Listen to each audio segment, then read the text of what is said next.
This is Bruce Buffer, and this is the moment you've all been waiting for. It's time for the MMA-Holes!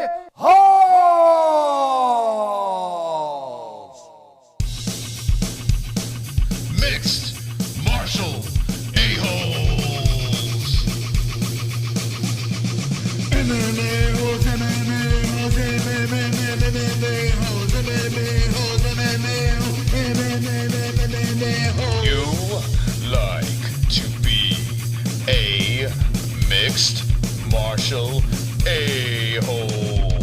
MMA-Holes, MMA-Holes, MMA-Holes, MMA-Holes, MMA-Holes. No way. From the Sanosi Studios of New York, UFC Fight Week Woodley Burns, Conor McGregor versus Kamaru Usman. Henry Cejudo is really done. Let's talk about it with the MMA-Holes.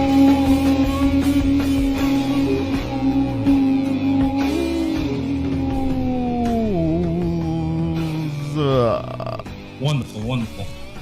Happy Memorial Day, everybody. I hope everyone's wonderful, wonderful.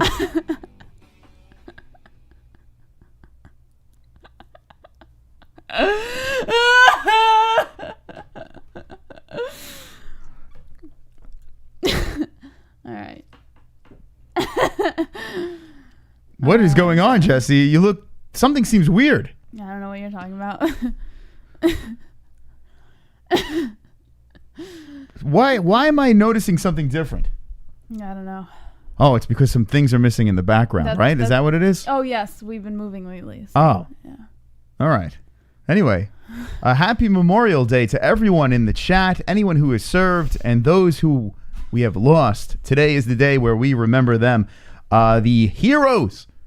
Thank you for your services, and I hope everyone had a wonderful, wonderful day. Memorial Day, everyone's off, but not the MMA holes. We're live tonight, and we cannot wait to talk about the news, the stories, the big things happening in the UFC. It is Fight Week again. And there's a donation coming in. The red JBH is upon us all. We thought it was going to happen Thursday. on Thursday night, but no, you get it you get it sooner. It's funny how Amazon works. It tells you it's going to be here one day, and it arrives 4 days early. There it is. It's nice. She is a woman of her word, and there she is. Yeah. Well, I couldn't let them down. Do you feel comfortable as a redhead? When I first did it, no, I actually, I don't know if you heard me when I was dyeing my hair, but I was like, as I was putting it through, I was like, what am I doing? What am I doing? And then after it was done, it's not horrible. Definitely takes some getting used to. I don't know. Every time I look in the mirror, it's like a shock. But it's fine. Well, good thing it's Fight Week, Jesse. And you get to watch fights with red head right there. There it is. And yes, we have red arms too. Yeah, we got sunburned as well. Yeah. This weekend. We are in the middle of a move. It's happening very, very soon. That's why you're going to notice some things vanishing from the background. Pretty soon, everything's going to be gone from the background, and then we're going to take you on our adventure to Arizona. But the did you do it? Did you do it? What? Yes, Jesse, you did it. Good job. Did it. Wonderful, wonderful. Here we go. So, I mean, there's a lot of things to talk about tonight. In our cram-packed show, there's Sanosi Studios. That's right. Sanosi has taken over the name of the studios, and he is... Wonderful, wonderful. Wonderful, wonderful. I see more orange belts in the chat. What do you think about that? So exciting. It's like, I feel happy for them, you know? Like, I see them move on to the next level, and it's like, oh, yes, you did it, you know? I don't know. It's exciting. It's fun. You did? Oh, over there. I forgot to grab that thing. Can you reach over and grab that? You know what I'm talking about? Right past the microphone. Oh, yes. Because I see Henry Solstice in the chat. As we were packing. So it has been found.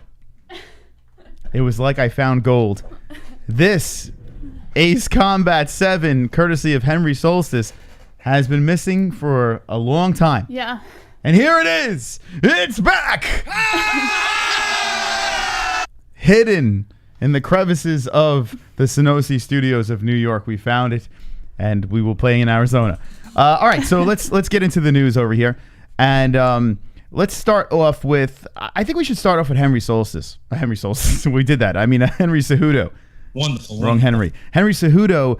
It looks like he is sticking to his guns, and he is leaving the UFC on top. The double champ, Triple C, is taking off. He's sticking to his guns here, and he is off the bantamweight rankings. He is done. The belt is up for grabs. And is he going to stick to this? Jess, what do you think? I mean, this is pretty... He released a statement, and it sounds like he's pretty serious about it. Don't JBH cam me tonight, by the way. Because it's a little much. Why? It's already enough. Let's not JBH cam Jesse tonight. But all right, I'll just stare at you while she talks. He sounds serious, yes. So you think Henry is serious? I can read you the thing if you want. No, I want to know your opinion. He sounds serious. My opinion is he sounds serious. But if you'd like to hear the... Yeah, all right, let's get right into it then. Let's start it up. Let's get right into the news, Jesse. Okay. Give it to us. Okay. Wonderful. All right, according to MMA Junkie... Hold on. Jeremiah coming in. Lost 12 soldiers in 2009. Eek. Just want to remember them. Especially Kruger and Captain Save Me a Dip at the Pearly Gates. R.I.P. There you You go. are not forgotten. And thank you, Jeremiah. We said it in the beginning. We'll say it again throughout the whole show. The troops, the people that protect our countries are, this is a day not for steak and hot dogs and hamburgers. That's fun too. But you do have to remember, those who have fallen. So shout out to the people out there that serve their great nations, whether it's here or there or everywhere. Shout Did out you to see what they did on, I think it was, what's the bridge that crosses the Hudson? The London Bridge. No, seriously. Wonderful. What's the bridge that crosses the The Hudson Bridge. Hudson Bridge? Yes. Well, on that bridge... I'll tell Hold you. on a second. As I live and breathe, Ginger JBH is born. 2 gingers, 1 maholes. That's right. No regrets at all, and happy Memorial Day, guys. I hope it Thank was you. worth Conor it. versus Usman? Do you guys think if Conor wins they'll go for Mastiver or the winner of Khabib versus Justin? Assuming it's true. I don't think it's going to happen. We're going to get into that. Yeah, we're going to start off with the Henry thing. And thank you, Sonosi. Appreciate Yeah, I it. hope it was worth every penny, because I don't think I'm ever upping the stakes again to this extent. Yeah, no good, huh? No, I mean, it's all right. It's going to take some getting used to, but I think once I get used to it, I might up the stakes again. Okay. I'll probably end up doing it. Fair enough. So let's start off with the Henry story, and we will talk about Conor and Usman because it is interesting, ridiculous, and the outcome of if this fight were to happen. There's a lot of crazy things to talk about that can piggyback off of this. So we'll get there in a second, but let's start off with the Henry Cejudo story. According to MMA Junkie, Henry Cejudo has issued a statement after the UFC removed the champion status. Henry Cejudo is no longer the UFC bantamweight champ. Sunday, Cejudo was removed from the championship slot on the official UFC rankings. One day later, the Olympic gold medalist issued a statement on Twitter, his first as a former UFC champion.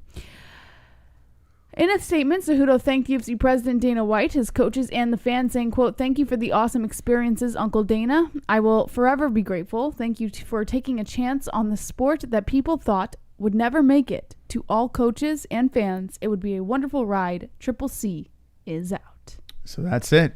Henry Cejudo gone. And if you look at the rankings, he's gone from there as well. Let's go check it out over here. It's kind of crazy. I still think that it is a money move, a money grab, what Cejudo is doing. He's going to try to, get paid the big bucks to come back. But who knows? Maybe he is sticking to his guns. Well, he wanted to retire before, and here he is again. For them to remove him from the UFC page, there's no who. I don't think there's a who knows here. I mean, it seems pretty serious because there were times when other people who's just recently announced a retirement, but they stayed on the UFC page for a little while. And you have to remember too, Conor McGregor's done that before. I'm leaving, and then he stays on the UFC page because they know he's coming back. This time, if they completely take him off, I mean, this guy's done. He's gone. I was listening to DC talking to HELWANI about this, and DC pretty much is on board with saying it looks like it's it for Henry. and he can chase his other dreams after the UFC. I'm not sure what a guy like Henry can do. I'm trying to figure. I mean, I know there's always these broadcasting jobs afterwards.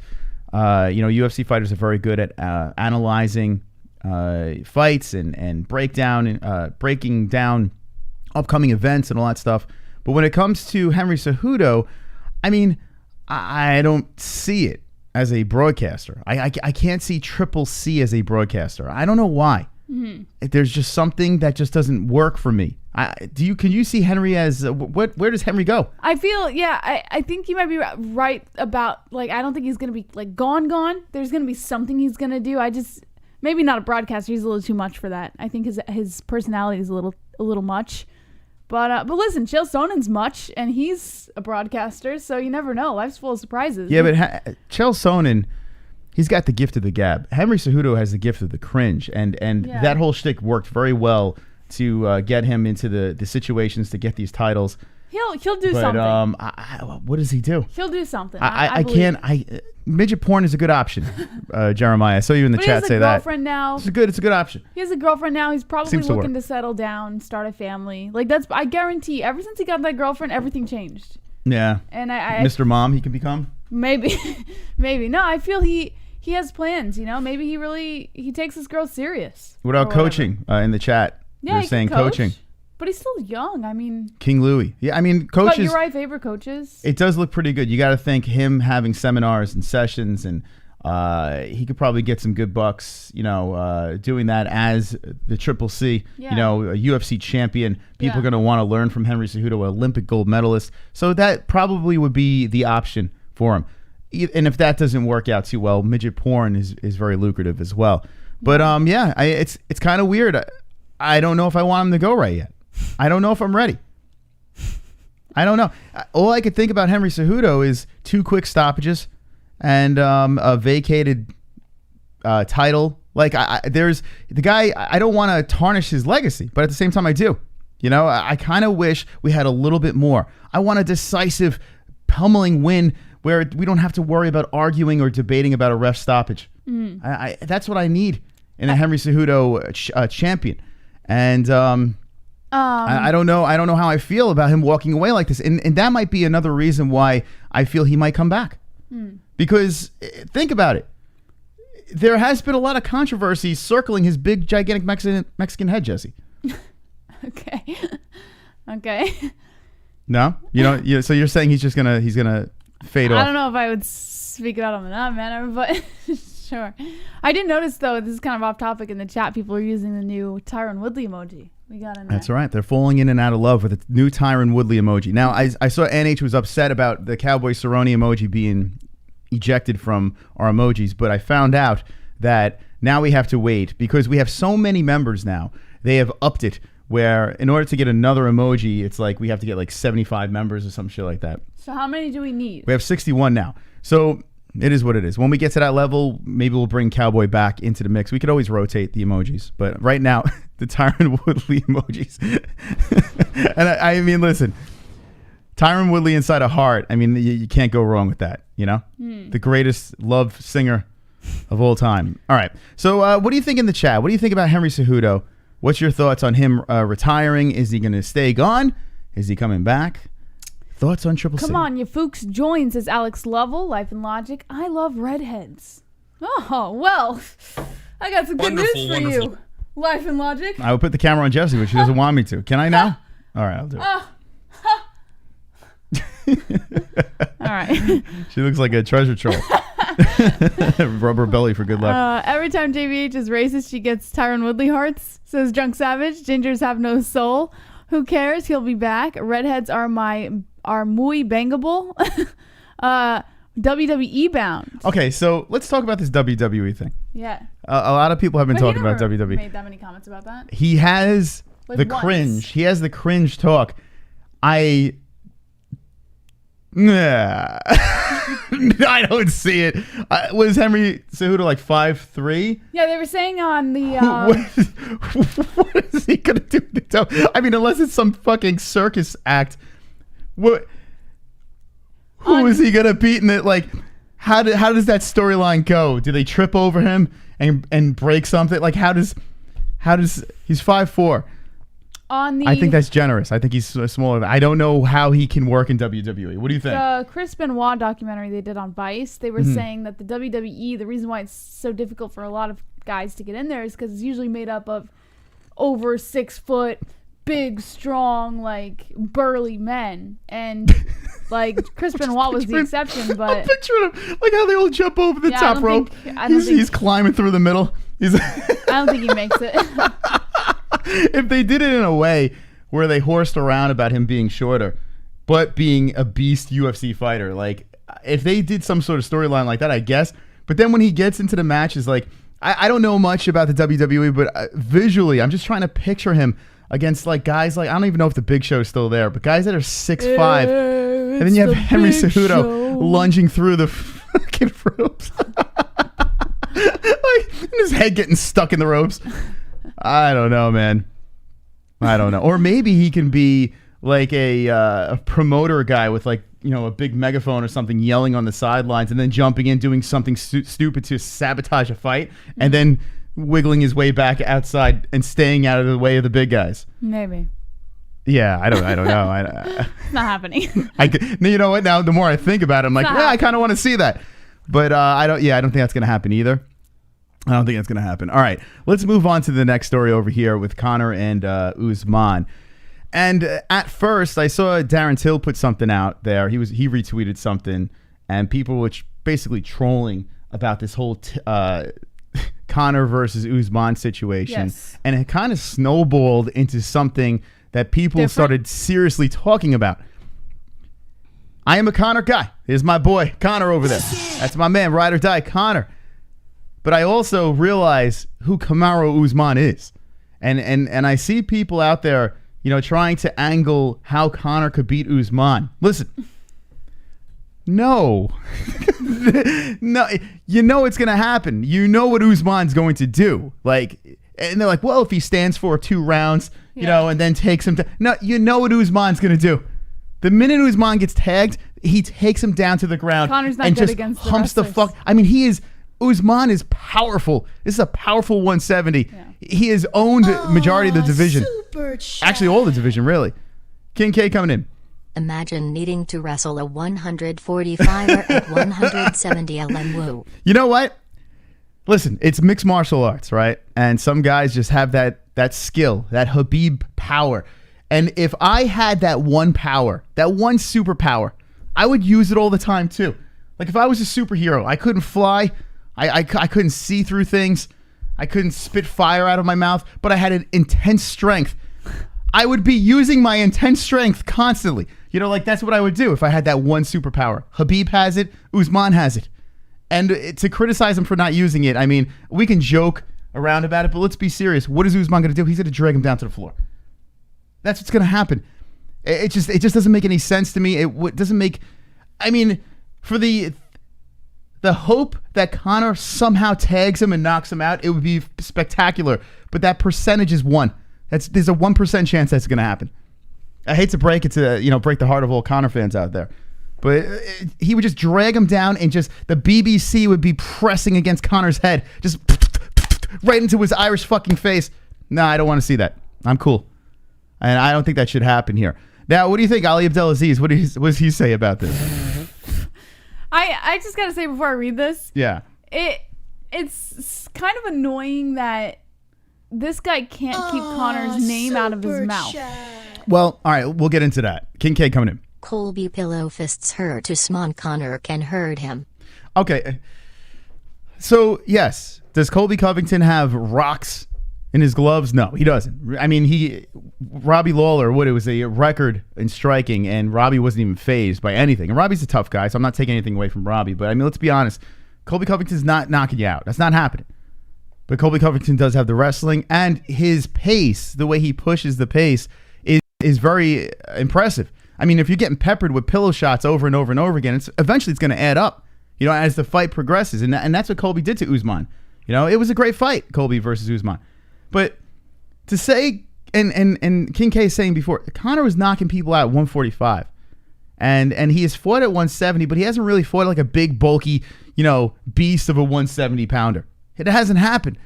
I don't want to see it happen. I mean, I don't as a Conor fan, I don't need that. Because I know the inevitable is going to happen with Usman. Yeah. And even if he says I'll fight him, I'll strike him for 2 rounds, that's not happening. I don't see it. And you know what? Usman's striking is not horrific. It really isn't. His striking has gotten better as he's progressed. And he has power in his hands, Usman. Yeah. Nah, not for me. Jesse, you want to take this one? Okay, I'm just going to let you know what this says up here. Come on, I'm being realistic here. Here we go, King K. Colby isn't Irish though, Mos, it's different. You're right. I didn't even think of that. Conor does have the chin of steel, the Irish power, the big Irish balls. Maybe Conor will win that fight. King, you know what? I'm going to change everything that I just said. I'm with you, buddy. All right, what do you think, Jess? I just want to say, Drunk says if I stand next to the wall that I'll disappear. Yeah. That's why this is here. She put one of our packing bags. Because we're taking down all the stuff on the walls, and I didn't realize that if I took all the stuff down, Shopping during that there's orange space. After that, Colby, I think Usman arrogance will kick in and he will keep it standing. And as much as I dislike Conor, I think he can finish Usman. Man, Rogelio, I wish I could jump on that train. As a Conor nut hugger, I wish I could jump on that train. But the reason why Colby Covington and Usman stayed on the feet is because they both have the wrestling. Yeah. Colby can wrestle. So what happened there? They nullified each other. They're like, fuck this, let's just strike. Yeah. We've seen that before in fights. If you think that Usman's going to keep this on the feet, I mean, I don't know what to say. I mean, anything is possible in a sport, in any sport. That's why you watch these events. But I know how good Usman is, and I don't understand. Listen, he is cringy as fuck. Usman on the mic is the worst. But he can... Kamaru Usman, if he stays active, that dude is going to rise up the pound-for-pound rankings. He can be the GOAT, Usman. That dude, the dude's a beast. The dude, you may not like his fighting style. He's Khabib 2.0. He can strike. He's got vicious strength. I mean, this guy drags you to the ground, and he hurts you. He makes you pay. He's fought fighters where he took the foot off the gas and still dominated them. I mean,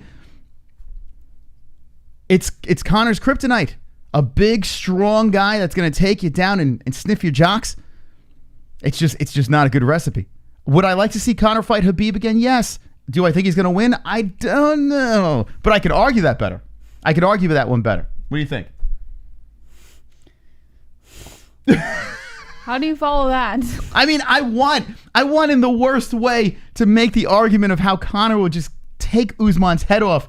And think about this. The 145-pound champ, the 155-pound champ, the 170 champ. Yes! Where do I sign? If fucking Marty McFly flew back with a DeLorean and says, hey, Chris, listen, you won't believe this, but you better go for this one because Conor's going to knock out Usman and take those 3 belts.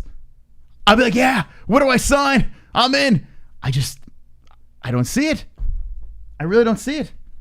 All right, let's see what the chat says because I think they're going to be pretty fired up about this conversation. Okay. Colvick says, I agree with Gator. Kevin from Chicago says Conor has a puncher's chance in the first round. That's it. Roberto says Conor would make money. Or make more money. Is that what you're trying to say? With Israel?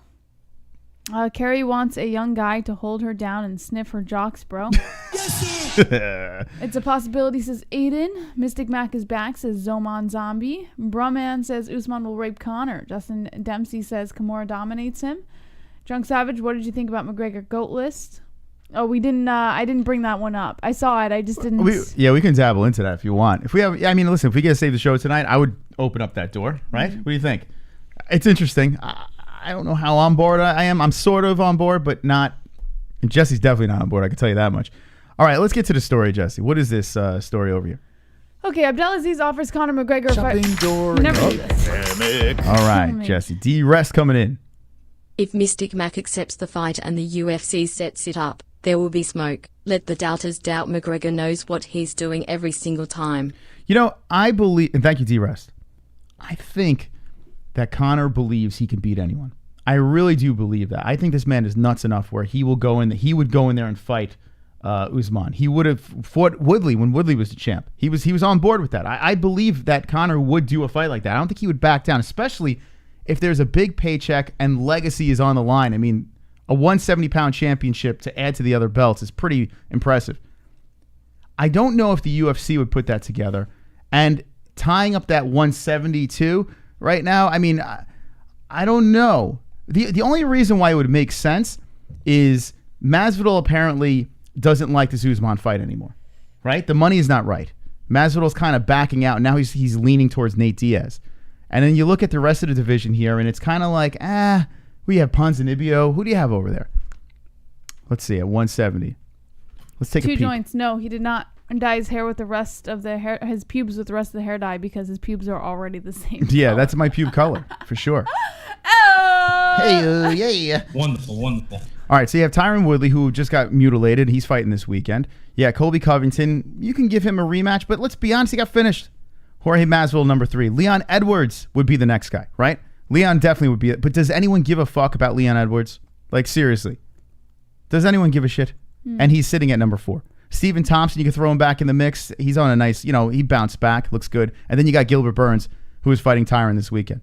So it's not exciting over here. If you think about it, Usman doesn't really have many options. If Masvidal doesn't want it, do you give Leon Edwards the title shot? Is that juicy? What would you think, Jesse? What should work out at 170? Okay, I say this.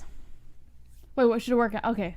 I mean, they're throwing this Conor thing out there, but you know what? Without Masvidal in the mix. Wait, can I do this without Conor? Does Conor have to be? No. Take Conor out right now. What I'm saying is, what is the option? Now remember, Masvidal is now targeting like Diaz and calling out other people right now because he's not liking what they're looking to pay.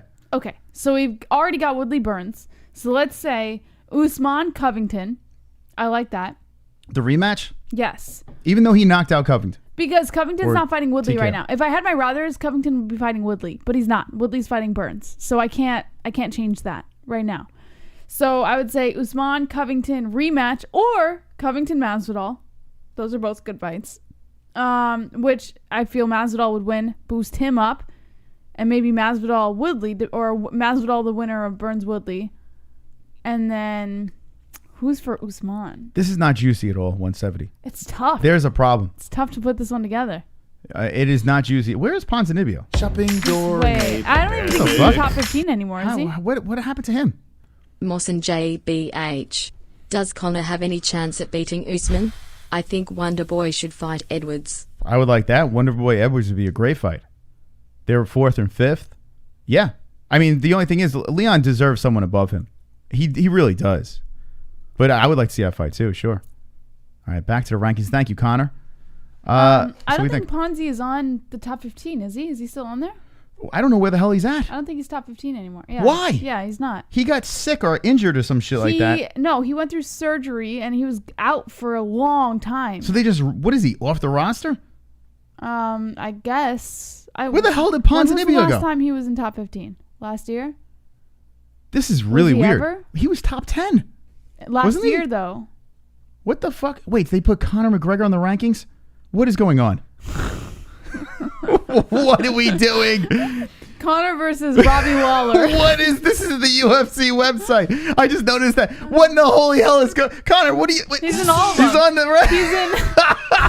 What is going on? He's in all of them. He's in the welterweight, lightweight. He's everywhere. Oh, wait, he's not in that Where one. is he? I'm just kidding. Oh, he's Welterweight all and over. lightweight. Holy shit, he's the bantamweight champion. I just fucking noticed that right now. Yeah, he beat Cowboy at 170, but Cowboy's not even really... He shouldn't even be on the fucking list. He's not a real 170. Can you imagine Conor McGregor versus Robbie Lawler? Oh my God. Yeah, you know what? I could. I think Conor would beat him. No, he would not. At this stage of the game. Get the fuck out of here. Hold on. Not Ruthless There's Robbie. No way. Hold on. Ruthless Robbie Lawler. I don't know, man. Did you see what Lawler did to Ben Askren just a couple months ago?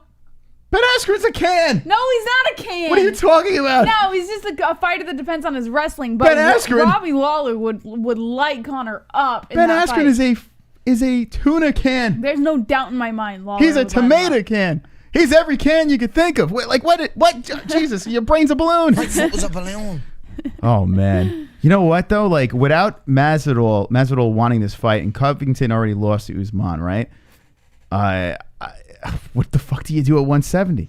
What is it? It's a mess. Or how about say Woodley wins Burns, right? So now Woodley fights Usman to regain the title, and then you've got Covington Masvidal. Oh my god.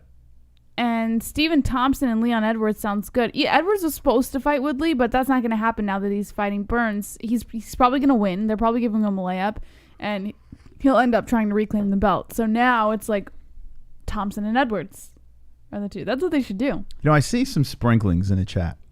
There's a glimmer of hope. The Conor people are saying, listen, let it happen. Mystic Mac will strike again. And this would be...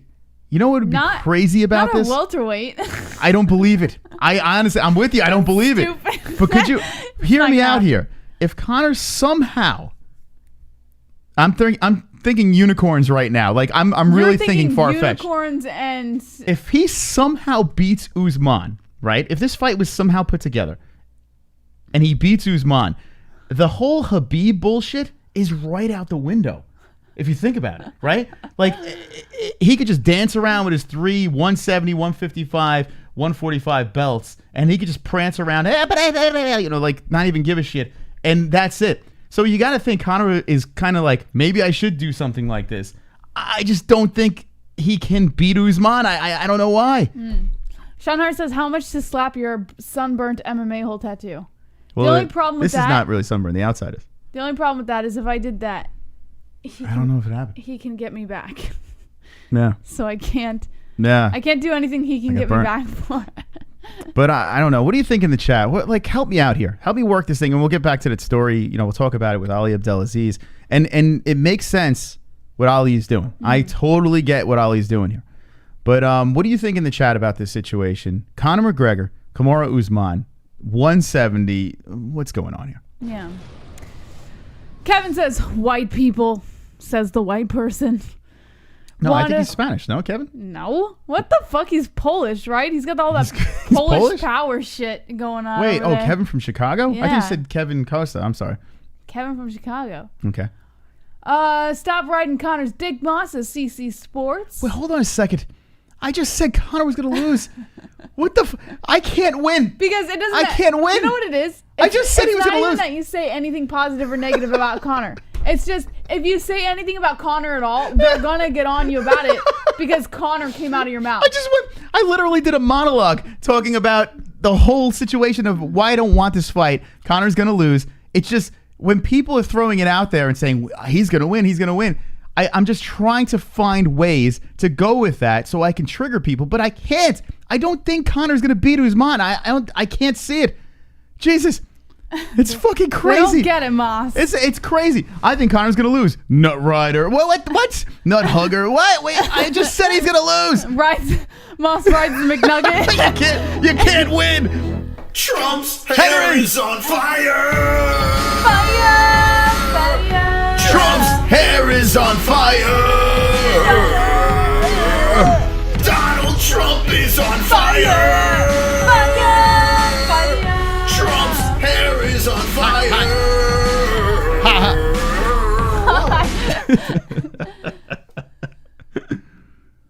Good job on finding the disc. Send Henry Carlos Cejudo to the moon. All the money came from Area 51. Mind control made you lose the disc. I won major money with Henry Cejudo on Betsy. Bet Nice. DSI is paying 8%. Giant of Kandahar, Afghanistan. There you go. Well, listen, shout out to Bet DSI. They're not with us anymore, but shout out to Bet DSI anyway. All right, Henry, thank you so much for that donation. We're going to move, and no gambling sponsors are with us anymore. We can't go forward with that. I just want to make an announcement. Listen, if you want to do it, I'm with you. I would love to continue our relationships, but YouTube's a bunch of gaylords. Gaylord. Yeah, so we can't do that anymore. All right, so let's get into the story of the Conor versus Can I pee Usman. first?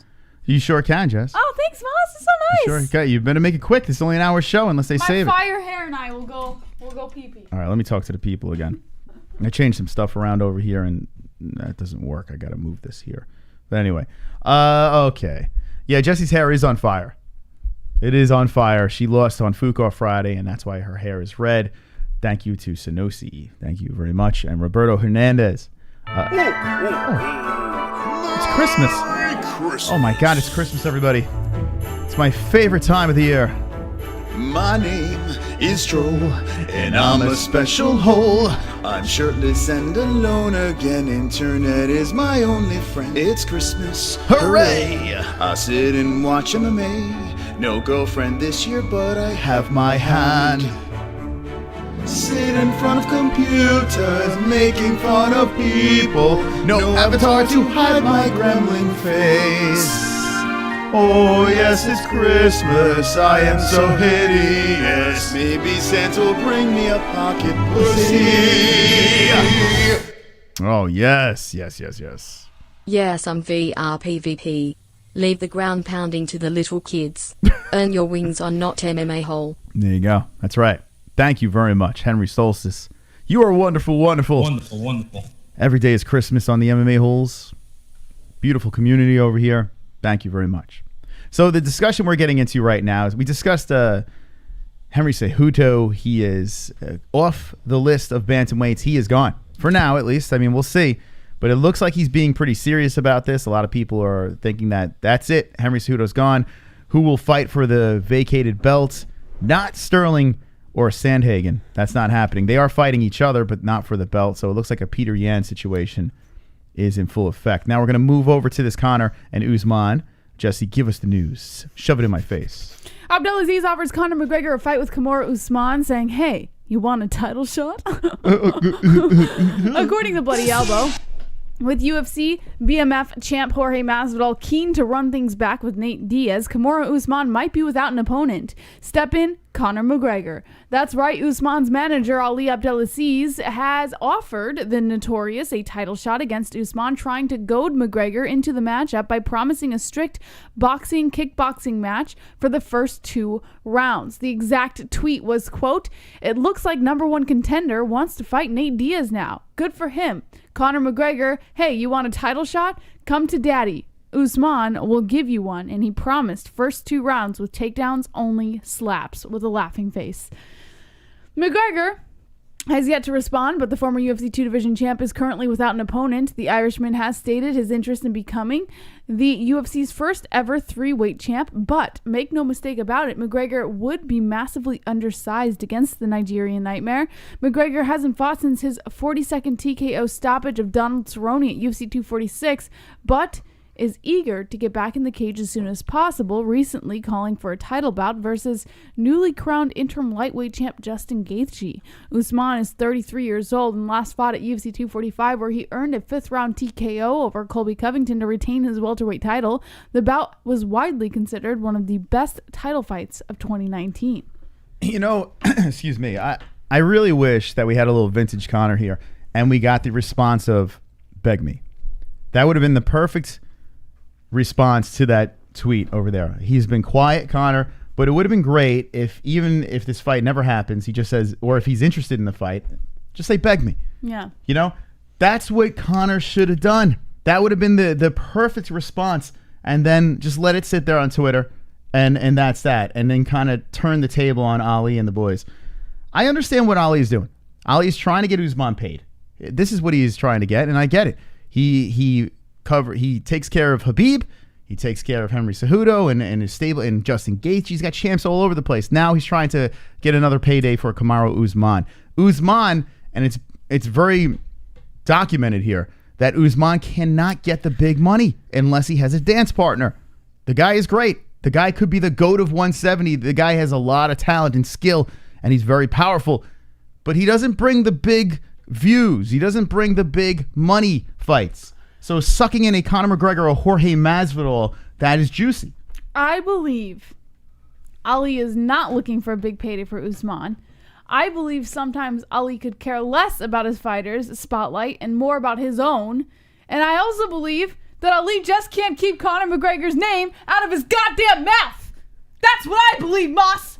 Really? So you're what? Wow. I think he's so triggered by Conor McGregor that he can't stand the idea of Conor McGregor getting any other fight than one of his fighters.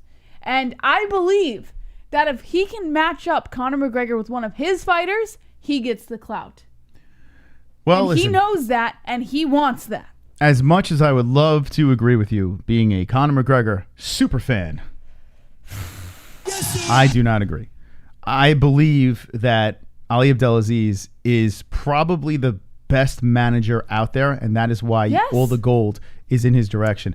I believe that Ali Abdelaziz gets his fighters paid. He gets them in the position to get the championships.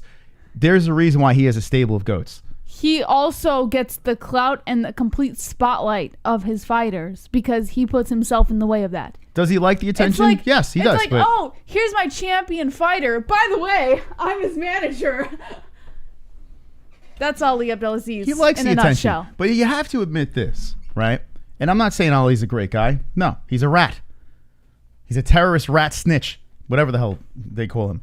No, I don't know him personally, and he doesn't come across as like the greatest guy in the world. But at the same time, he is a very good manager. Very good, if not the best, when it comes to mixed martial arts. And because he likes the attention, he wants to make sure he'll do anything he can to get the attention. But does he He'll not work hard to get the attention. But does it? Let me ask you a question.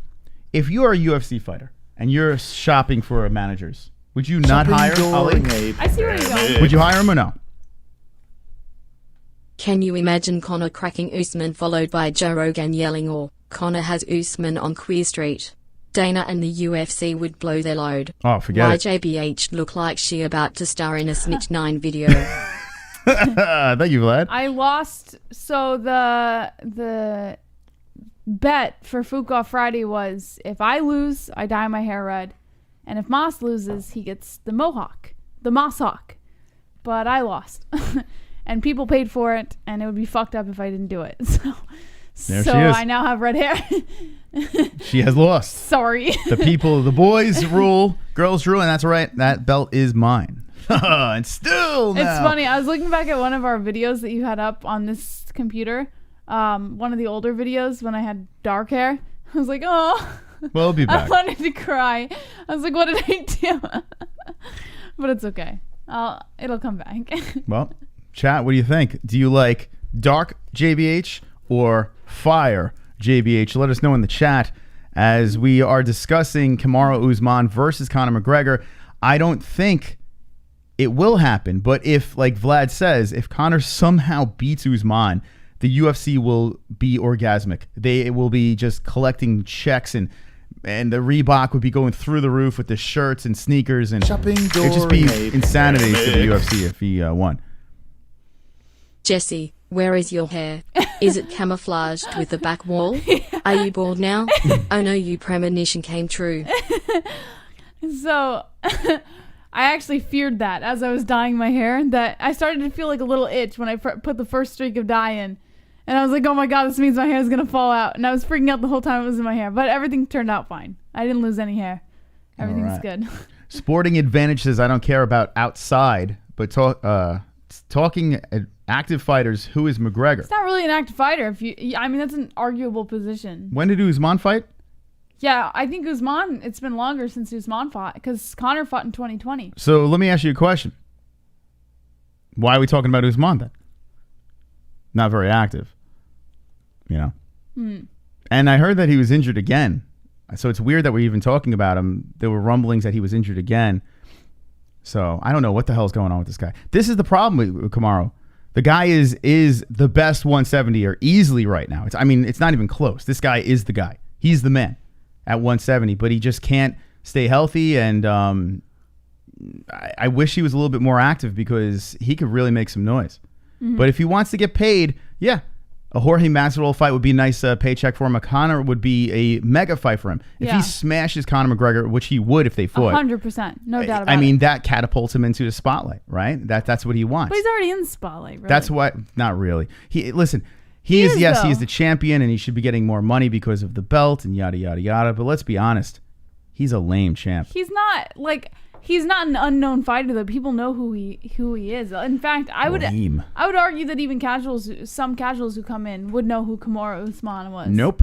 I would guarantee. Not all casuals, but I feel that some casuals who come in would know who Kamaru Usman was. Kamaru Usman is a guy that if you walk around, the people that genuinely watch sports or boxing fans or whatever and dabble into MMA a little bit here and there, I guarantee they have no idea who Kamaru Usman is. I disagree. You got the complicated name. You got the wet sock personality. Complicated. You got. I mean, everything about the man. He's licking his lips every 5 seconds. He's all like, oh, man.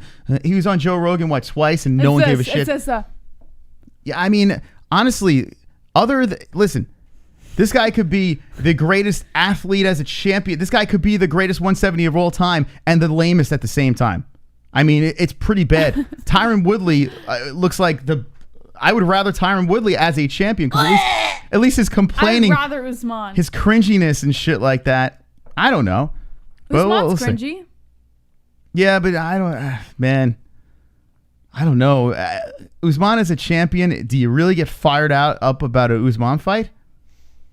Does he really do it for you? I used to love Usman. Love Usman. He was great. But then, the cringiness kind of set in a little bit, and I was like, oh. You know why I used to love Usman? The same reason I was for Usman is because we really didn't hear him on the mic talk, and we let his fighting speak for itself. Yeah. And yes, there have been some snuggle fests that he's had, but it doesn't matter. He dominated. He dominated all the way up to gold. And you can't take that away from him. And that Colby Covington fight was absolute fire. But if it wasn't for Colby Covington, my man Usman wasn't getting paid. He wasn't getting cashing a nice check. Covington did all the heavy lifting for that. So he needs a dance partner. That's how it works with Usman. Chris Garcia asks a good question in the chat. He says, who would you guys like to see fight Conor? And this isn't just at welterweight, Moss. At any division that Conor has fought in, what's the next fight you want to see for Conor? All right. Let's really think about this. Okay. Any division. Here is why I am going back, okay, to Masvidal. If you gave me, yes, at welterweight. If you gave, and the reason why I do this is if Conor runs over Masvidal at welterweight, okay, then you can make an argument. Maybe you might want to throw him in for a title fight over there. I mean, Masvidal's been doing some work at 170. I don't know why you're so hard on this push for Masvidal, though. I'm going to tell you, the DIAZ trilogy. Yeah, I'm in. I'm in for that. I like it. I like the DIAZ trilogy because both fights were great. Probably won't happen. Okay. No, I think that might be the logical fight. I think that's the fight. Fight Island is where it might happen, but yeah, I think that's the fight. They have to get Diaz on board. Nobody's heard anything from Nate Diaz. Here's why I want to see Masvidal, and I'm gonna basically say what I said before. All right, well, first off, I don't know when Usman is gonna fight again. I really have no clue when Usman is going to fight again. So I don't know. He's talking a nice talk, but is he healthy? I was hearing rumblings before all these stories that he's not healthy. So we don't know what's up with Usman. Is he going to be fighting? I have no clue. So this whole Usman bullshit with McGregor, no.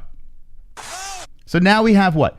We have Masvidal. We have Diaz. We have Gaethje if Khabib doesn't fight him, right? Ferguson, those are 3 fights. Theoretically. Ferguson, you can throw out there.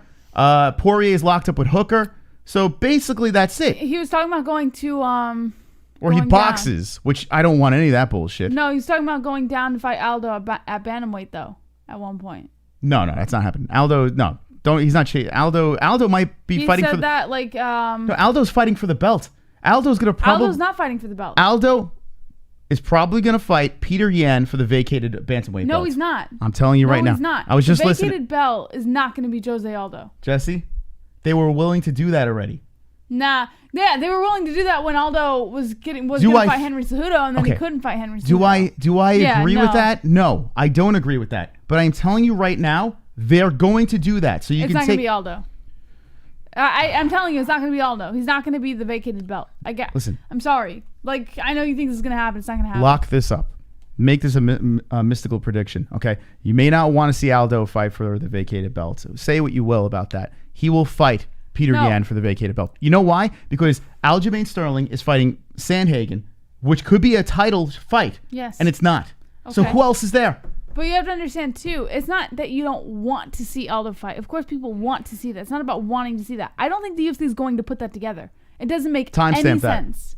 It makes no sense right now for Aldo to fight for the vacated belt. Let's move on. I disagree. But, all right, so let's move on to Conor. So let's answer the question. Let's not get sidetracked here. Conor McGregor's options: Masvidal, Diaz, Gaethje if the Khabib thing doesn't happen in Ferguson. So let's put Gaethje aside because that versus Khabib should happen. And or apparently Conor Khabib 3. I'm sorry, 2. Hold on. Can we just Conor Khabib? No. No. Those are your options. You're pointing out It's not an option. It's not an option right now. Nope, not an option. 100% that's an option. The UFC will put together a money fight before they'll put together a fight that makes sense. Did you look at the side effects of that dye? Did you look at the box? Seriously? All right, are we going to go here now? Anyway. Are you going to make those jokes every time? Because I don't know what the hell is going on. All right, Wonderful. so let's answer the question. What is next for Conor McGregor? There are two options right now. It's either Diaz or Masvidal. I'd rather see the Masvidal fight, and this is the reason why. If he loses the Masvidal fight, he can go back down and play around at 155. He could play around over there. If he wins the fight, then there's rumblings, hey, maybe he's going to fight for a title, and there could be a vacated belt somewhere if Usman does not stay active. There could be an interim strap somewhere if Usman is not active. So Conor versus Masvidal, so many good things can happen, and even if it doesn't work out for Conor, he could bounce back at 155 and dabble into that division. It doesn't hurt him in any way. If Conor fights Diaz for the trilogy again, and that's probably going to happen at 170, right? Diaz is really a 155er. I mean, let's be serious here. He's not a 170. Diaz beat Conor in the first fight at... What was the first fight? 170. 170. Yeah. So... But he's not a 170. Diaz has what it takes against Conor, at least, at welterweight. Who is Diaz beat at 170? Like, Diaz is not a 170. Come on. Let's Neither be is serious Conor. here. If Conor loses to Diaz, okay, now there's more to lose here. Diaz just got fucked up by Masvidal. And if Conor gets fucked up again, which he did get choked out the first time by him, there's more risk. Masvidal is the fight. That's what I want to see. Masvidal. What do you want to see? I want to see the... I want to see the Khabib rematch. Or I want to see Conor Gaethje. That's what I I want. want to see the Khabib rematch. Or All right. Conor Gaethje. Conor Gaethje. Okay, so now that's not out of the picture because we don't know. Ali Abdelaziz. I don't want to see Conor welterweight. I want to see Conor lightweight. That's what I want to see. I do too. I'd rather him at lightweight too. But at this moment right now, they're probably going to be fighting on a fight island. You put the BMF versus Conor McGregor. It's fiery. The BMF's going to win. Casuals are going to like it. Hardcores are going to be like, all right, let's see if Conor gets his ass kicked by Masvidal. Like, there's going to be a lot of people interested in that thing. It's juicy. It's creamy. Creamy. Now, Khabib. Ali Abdelaziz says that Khabib is training. He said Ramadan is over. Ramadan's over. He's staying active. He's staying busy. So he is ready. Now, we don't know what the situation with his father is. Hopefully everything's okay. But if it's not, I don't see Khabib coming back anytime soon. He's staying ready, but his father's got to get better. So there is something there where we have to worry about. I believe he'll fight for his father, no Okay. matter what condition his father's in. All right. I see the fists are flying. So we must do this, Jesse. Oh, Mama Moss is in the chat. Look at that. Hi, Yes, Mama Moss. Wonderful, wonderful. Mama Moss, what do you think? Wonderful, wonderful. Okay. Do you hate it? Does Papa Moss hate it? Do you guys approve? The Moss parents approve? What's she going to say? It looks like crap? Well, She's- I still have to have your parents' approval. She's going to lie to you, Jesse. And she's going to say it looks great. Here we go. Everyone, clench your hands. Put your fingers together because it's time to beat up the ceiling. We got the greatest community on YouTube. And we have to celebrate likes. I look marvelous. You ready? Thank you, Mama Moss.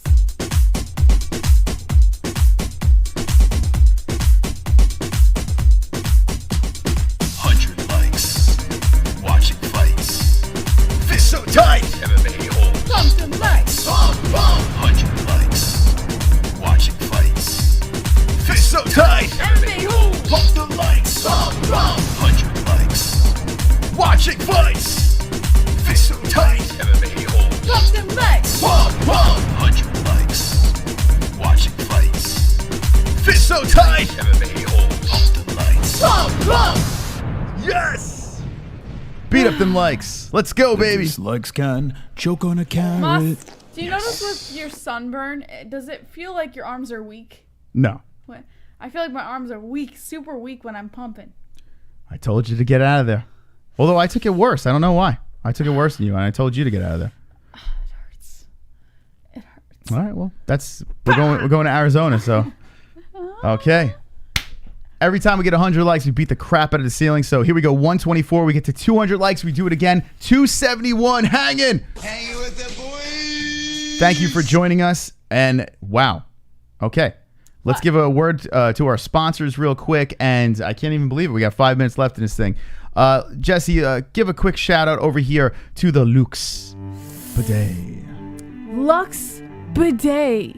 Say goodbye to toilet paper with affordable premium bidet attachments by Lux Bidet. Upgrade your bathroom with Lux Bidet's beautifully designed bidet attachments featuring chrome-plated water pressure and a temperature control lever for a more elegant look.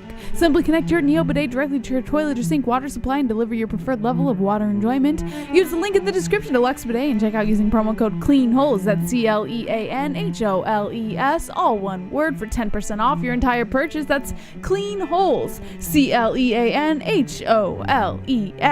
And also get extended product warranty from 18 months to 2 years, and register your bidet ID as a $5 coupon code towards your next purchase. Once again, use promo code CLEANHOLES at checkout with the Lux Bidet link in the description for a cleaner, healthier, happier butthole. Yeah. This weekend, ESPN Plus is showing some fights. That's right.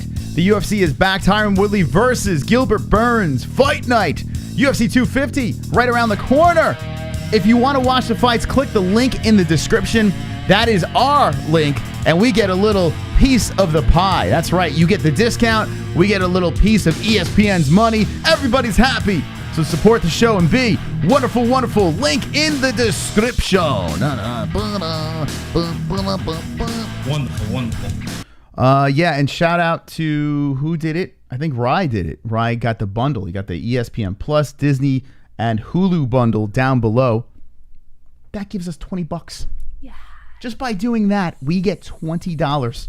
I don't know, and that's like what, $12.99 for them. We get $20. What a deal for us! So link in the description. What a deal! What a deal! Oh my god! And also Mystic Roots. Promo code MMA-Hole, 15% off their CBD products. So mysticroots.com. No, Mystic Roots CBD. Oh, mysticrootscbd.com. Excuse me. Go check them out and give them some love and get your best CBD in the world. Wonderful, wonderful. All right, Jesse, here we go. Once again, we hit the show where we got to save it. Let's do this, guys. Let's stay on for longer. The clock has begun. Every donation, we add more time to the show. Monday night. Will we get a save? Yes. Do it for the fire hair. Okay. Save it for the fire hair. We'll open up the phone lines. We got plenty of stories to get to. We have a big card coming up in 2 weeks, and this weekend we have a card as well. Let's look over here. We have UFC Fight Night, Woodley versus Burns, where we can dabble into the loveliness. Where's my notepad? We got a donation.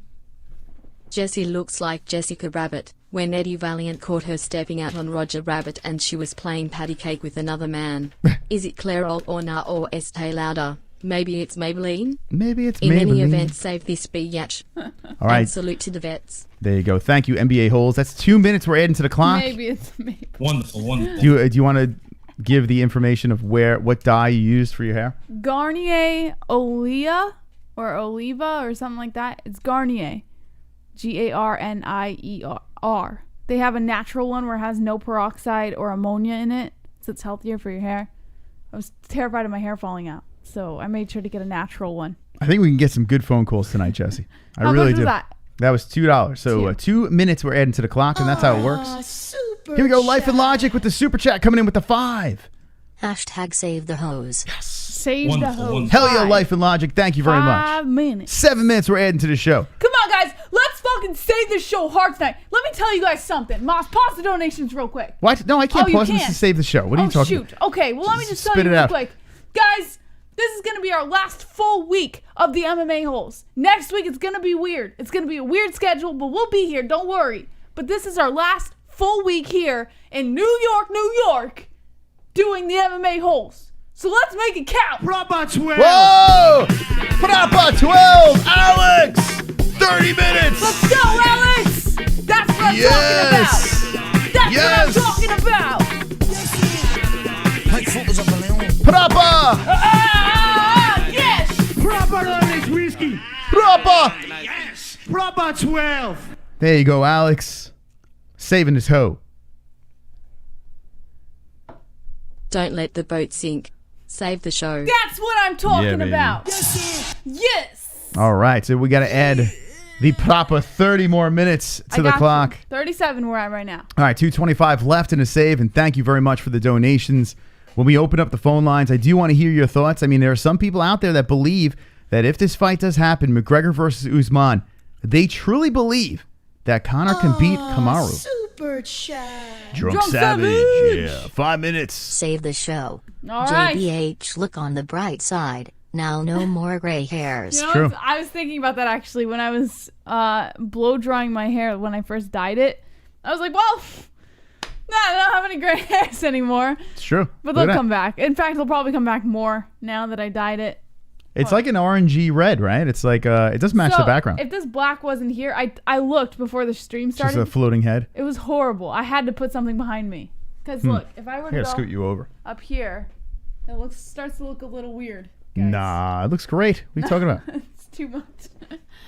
She doesn't like to. She likes the big suitcase in the background. Need Yeah, the so contrast. we're packing up the studio. We'll be streaming. So we figured it out. We're going to be doing the first live stream of our road trip. It's gonna be like a 5-day trip, or maybe 4. The first live stream is going to be on this channel, where we take you to Arizona from New York, and then the rest of the trip will be on our 3rd channel. So all our channels are down below. Subscribe to all of them. Hit the notification bell and join us. Come join us for a. No, I gotta move you over. I'm in. You gotta come over. Get in. Now I'm 2 in. You're afraid. We're gonna come on Ronda. Yeah. Da, da, da, da. Ba, ba, da, ba, da, ba. Everybody ejaculate on Ronda Rousey. Come on, Ronda. Come on, Ronda. Yeah. Come on, Ronda. Come on, Ronda. Yes. Dropped another 12. Save this bitch. All right. Save Thank you, this Drunk. bitch. That's 12 miles. So we're at 4:52, 54. Hell yeah, baby. Got a nice show Almost going an on. hour. 15 seconds left. Does another one squeeze in? You know what we never asked them, Moss? What's that? Everyone's asking us, how does it feel to be moving? Are you guys nervous? Are you this? Are you that? How does it feel for you guys that this is now coming down? Oh, there we And go. nothing left. Renee! The Brazilian guitar coach! Yes! Anderson Silva! Oh, yeah!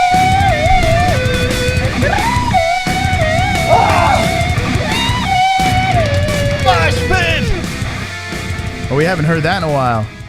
It's been a minute. Fire in the hole. Save the show. Hell yeah, Renee dropping 16. That puts us at an hour and 10 minutes, Moss. So I see a couple of donations are in queue. I know the timer's up, but we'll let them slip through here. Thank you so much to everyone.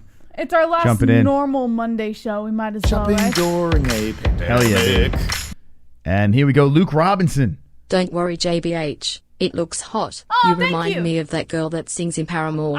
I thought about that. I thought about Paramore and Phoenix from X-Men. But thank you. I appreciate the compliment. How much is that, Moss? Two minutes? That's another deuce. Drop another deuce on the clock, Jesse. Thank you, Luke Robinson. We're now at an hour and 12 minutes. Hell yeah. So we got some extra time on the clock. We really appreciate all the donations coming in, helping the show, and helping us move. You know, I can officially say I'm a ginger now, Moss. You are. You're a real pure ginger. Sanosi! Yeah! Oh, you filthy animals suck! Oh, you filthy animals suck! Yes, Sanosi. For the redheads. For the Your redheads! studio head demands it. Your studio head. Thank you, Sanosi. For the redheads! Man, He's doing that to both of us. We're both redheads now, Moss. that's right. Ginger power here. Thank you very much. Sanosi has renamed the studio. And now we got to change this to the Arizona. We should call it the Ginger Studios. The Ginger. No, well, we got to pay $500 for that. But look at the Sanosi Studios of New York. Only, what, a week and a half, maybe? And then it's 2 gonna weeks be tops. The Sanosi Studios of Arizona. It is weird. Maybe we'll reminisce a little bit. Well, as the We days have get plenty closer. of time. I've got an hour and 17 minutes on us. Yeah, there's a lot that happened in New York, and the show is moving to the AZ. Save Vlad with the 20. What? 1 hour and 37 minutes. Mink 1 hour. Let me You put it might on the going. clock here. Did I 1 do it hour right, and what? Moss? 1 hour what? 37. 37 minutes. Wow, look at Yeah, that. I wanted to ask them, how do you guys feel about seeing the stuff come down again? Like, I know we moved studios once, but now we're really moving studios. We're moving all the way across the country. How's it? What is it like? Is it normal for you guys? Like, you're just like, They don't care. yeah, you'll be back. It's no problem. Are you guys excited for the road No, trip? they How care. many of you guys are subscribed to the third channel so you can see the road trip and you can see the whole move? How many of you guys just don't care and you're not subscribed? You think we're going to lose our edge now that we're not from New York? We're back, hey guys, what's going on? You're not going to talk like that. If you start talking like that, I'll leave you. I can't deal with that. All right, let's get to the topics here I don't tonight. want that. I don't like that. I don't want that. Yeah, it's gonna be interesting. What's cool is once everything starts opening up again, it's gonna be pretty nuts because we can attack the other organizations. We already attacked the organizations over here. We met some great people, great fighters from the. I mean, think about it, like guys like John Gotti, Justin Sumter, Yeah. Nick Newell. Pat Casey. Yeah, Ally Quinta, Aljamain Sterling. We did a podcast with Ray Longo, the Manimal. Yeah, there's just so many people we met over here in New York, and now we go to the West Coast, and We're gonna meet Justin Gaethje, Henry Cejudo. yeah, it's just we're gonna get everybody on the show. Yeah. Everyone's gonna be here. I see a lot of people that, like, there's a mixed emotion in the chat. Some people are saying that they're really excited. Some people are saying that they're happy, and then some people are saying that there's a lot of memories. They're leaving a lot of memories. But here's the bright side. We have all the memories on camera, so we can always go back to those memories if you ever start to feel nostalgic or like you just want to see them again.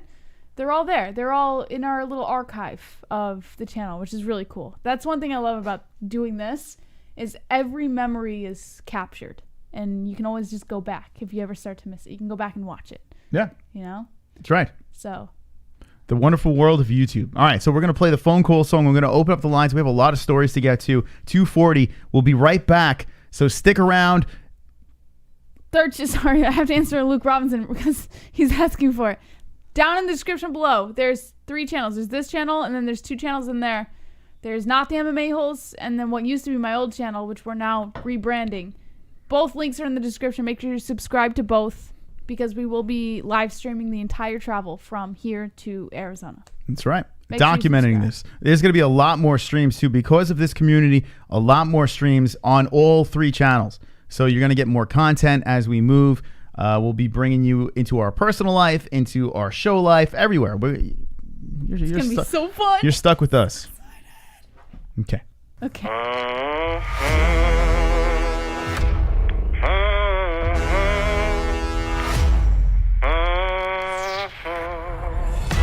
Hello, you're live with the MMA-Holes. What's your name and what's on your mind? What's up, Jesse and Chris? It's Drunk Savage. No way! Drunk Savage. What's up, Jesse and Chris? It's Drunk Savage. I can't believe you're calling right now. Drunk Savage, what's on your mind? Not much. Wonderful, wonderful. I have a respect for everybody in the chat. MMA-Holes. Vlad's one of them. Kevin's from Chicago. AMH, I mean the knitter. I'm just enjoying this. I can hear you. Hi, this is Billy. We have Sean Hart. Hey there, what's up, man? What's up, Pulse? Oh, it's Justin Jr. Fuck you, Chrome. Hernandez. So Kainoto. Lord.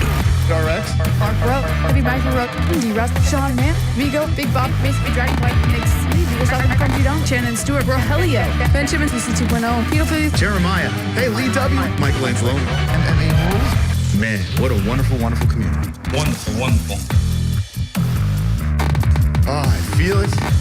I feel good. I feel sexy. I feel swole. Let's have later slap dance. I All right. like biting your shoulder. I know. I had to go to the bathroom and wipe your face off my shoulder, too. What? Nah, that's all right. I still love you, Jesse. You're the best. I spit on you. Yeah. We're about to open the phone lines, guys. Are you ready? Moss is coming back from taking a nice, lovely pee. I got myself a Slim Jim. Are you ready, Moss? Are you ready for the phone lines?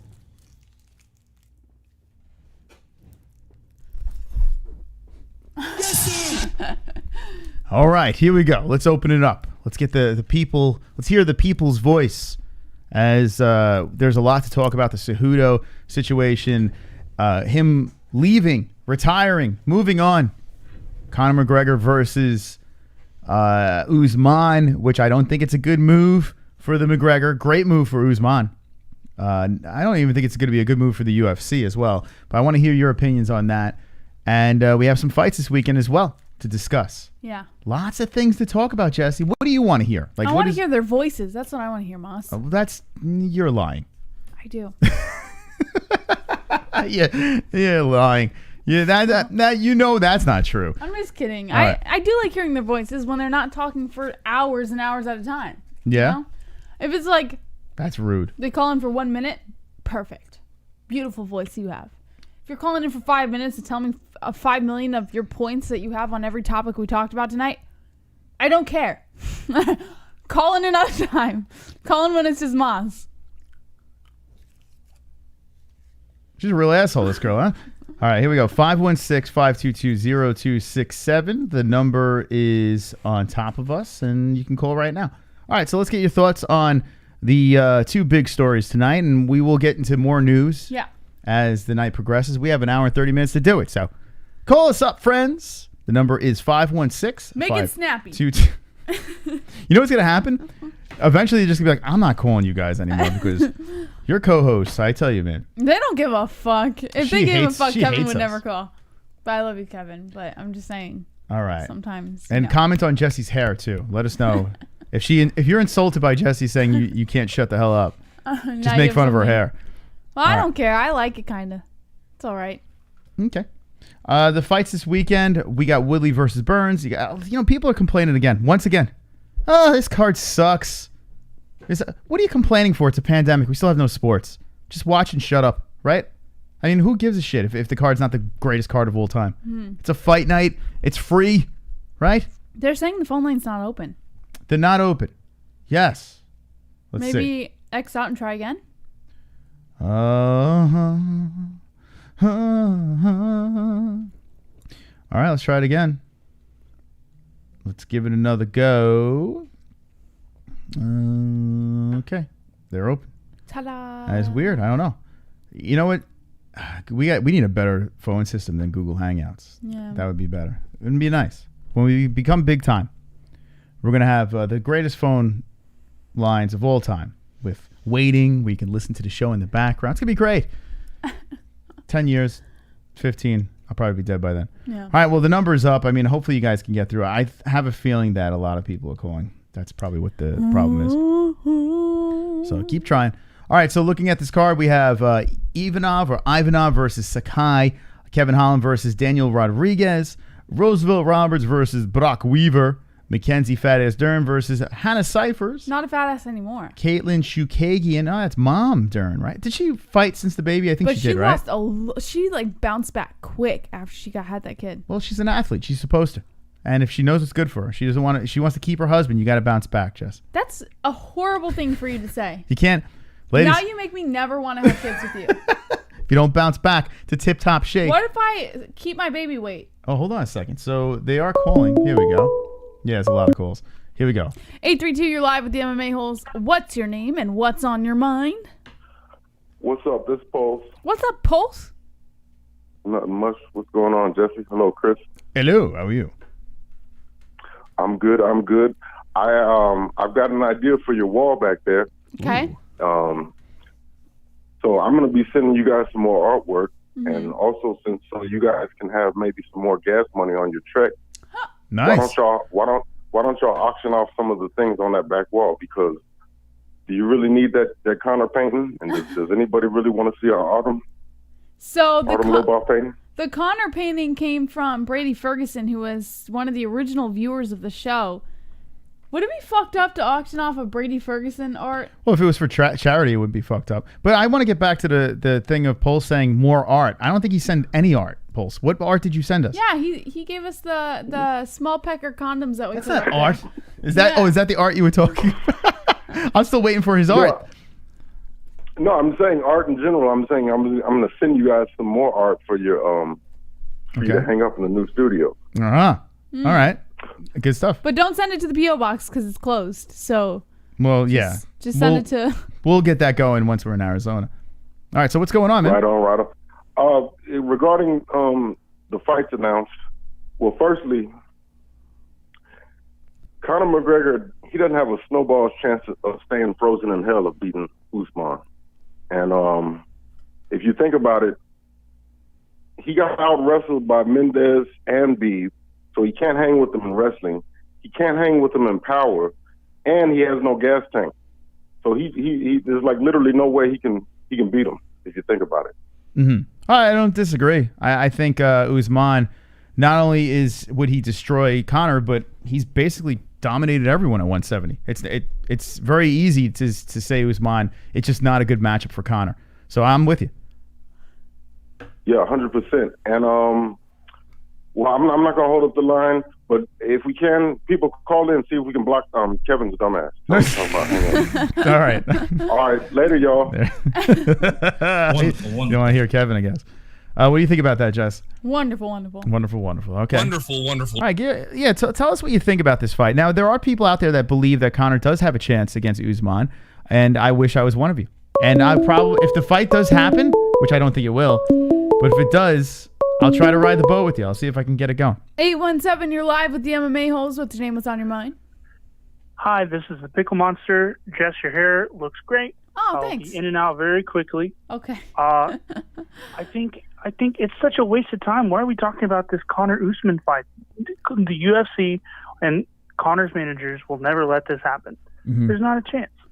I'm with you. There's no way this is going to happen. It doesn't make any sense for Conor, but the one reason, the one like playing devil's advocate would be the allure of Conor winning a 170 belt on top of his 145 and his 155. That's the only thing that Conor might try to finagle, but I just don't see how he wins this fight. Yeah. That's the problem. No way. Yeah. No way. If I would give him a better chance against Woodley, even. Mm-hmm.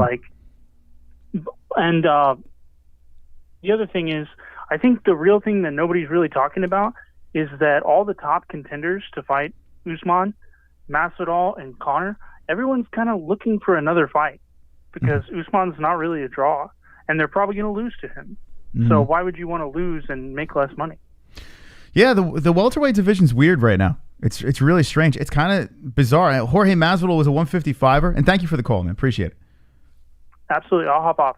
Okay, so there he is. Who was that again? I don't even know. Who was that calling? That's you know? a very nice call. Yeah, very polite like that, Yeah. gentlemen. Kamaru Usman, we were speaking about this before. He is the top dog right now. He pretty much dominated, destroyed Woodley. Just broke the man. Colby Covington, very close fight. Covington made it a dogfight. Got to give credit to Colby. Might be one of the few guys in the division that could really be a problem for Usman. But he did lose. Masvidal, I don't see Masvidal beating Usman either, but Masvidal seems like he's going in the other direction. Doesn't seem like the price is right for Masvidal to fight Usman, so he's not in the mix. You got Leon Edwards, who has been very good as well, but didn't he lose to Usman, Jesse? Leon? Yes. No, wait. Did he fight Usman? There he is. Leon, look at that face, Jesse. Beautiful Leon Edwards. You go down to his record over here. He beats RDA. He beats Gunnar Nelson. I don't think he fought Usman. He beats what? Did he fight He Usman? beats Cerrone. He beats Sabota. He beats Barberena. He beats Luque. He didn't fight Usman. He beats Oh, there we go. Usman. Tumanov. And he loses his last loss to Kamaru Usman. Kamaru Usman. Now, it was a decision. Yeah, he didn't get finished or anything like that, but he did lose. And this was 2015. So, listen, fighters change. You know, fighters get better. They're more well-rounded. But that also gives Usman time to get better, too. Usman time. And I don't think he beats him. I don't think he beats him in the rematch. So, right now, you know what I'd like to see? I'd like to see Wonder Boy. Like Stephen Thompson? Mm-hmm. Yeah, give him a crack. That would be an interesting fight to me. I don't think it would be like the Woodley fight. Mm-hmm. I think you got a guy that has a chip on his shoulder, really doesn't have much time left to surge up the rankings again. He's right there in the mix. Had a great fight against, what's his face? Fuck. Oh, God. Vicente Luque, right? And here he is, sitting at number 5. You can make an argument for that, but is it spicy? Is it sassy? No! So when you look at the Conor McGregor situation, then you're like, wait, hold on a second. It's kind of sexy. But do you do that to your superstar, Jess? 716, you're live with the MMA Holes. What's your name? What's on your mind? Yo, it's me, Sanosi. What's up, Sanosi? What's up? What's up? How you doing? Not much. Doing good. Memorial Day stuffed. And lost on a lot of money for fun stuff for a while because of that 500, but I got redhead out of it. Yeah, you got the redhead Jesse. The studio is yours now. And look at that. For now. How long do you think you're going to be bumped off? Oh, you got a lot of heavier hitters than me and money. Let's see. What do you think, Jess? You think I give him a week. What? I give him a week before someone else comes in and boots him off. She's just 2 upset. Fuuka Fridays in a row, man. It's not looking good. Well, we'll see, man. We'll see. Anyway, 2 things. The whole thing with Conor and Usman, I think with that situation, there's only 2 ways I see Conor winning if that happens. 1, they agree to the stupid terms of the 2 rounds. Mm-hmm. And the other one being if Usman pulls a Luke Rockhold on cockiness level and totally underestimate Conor and tries to strike with him, which is basically the same as the first scenario. Mm-hmm. Okay. What do you guys think of that? Jess, what do you think?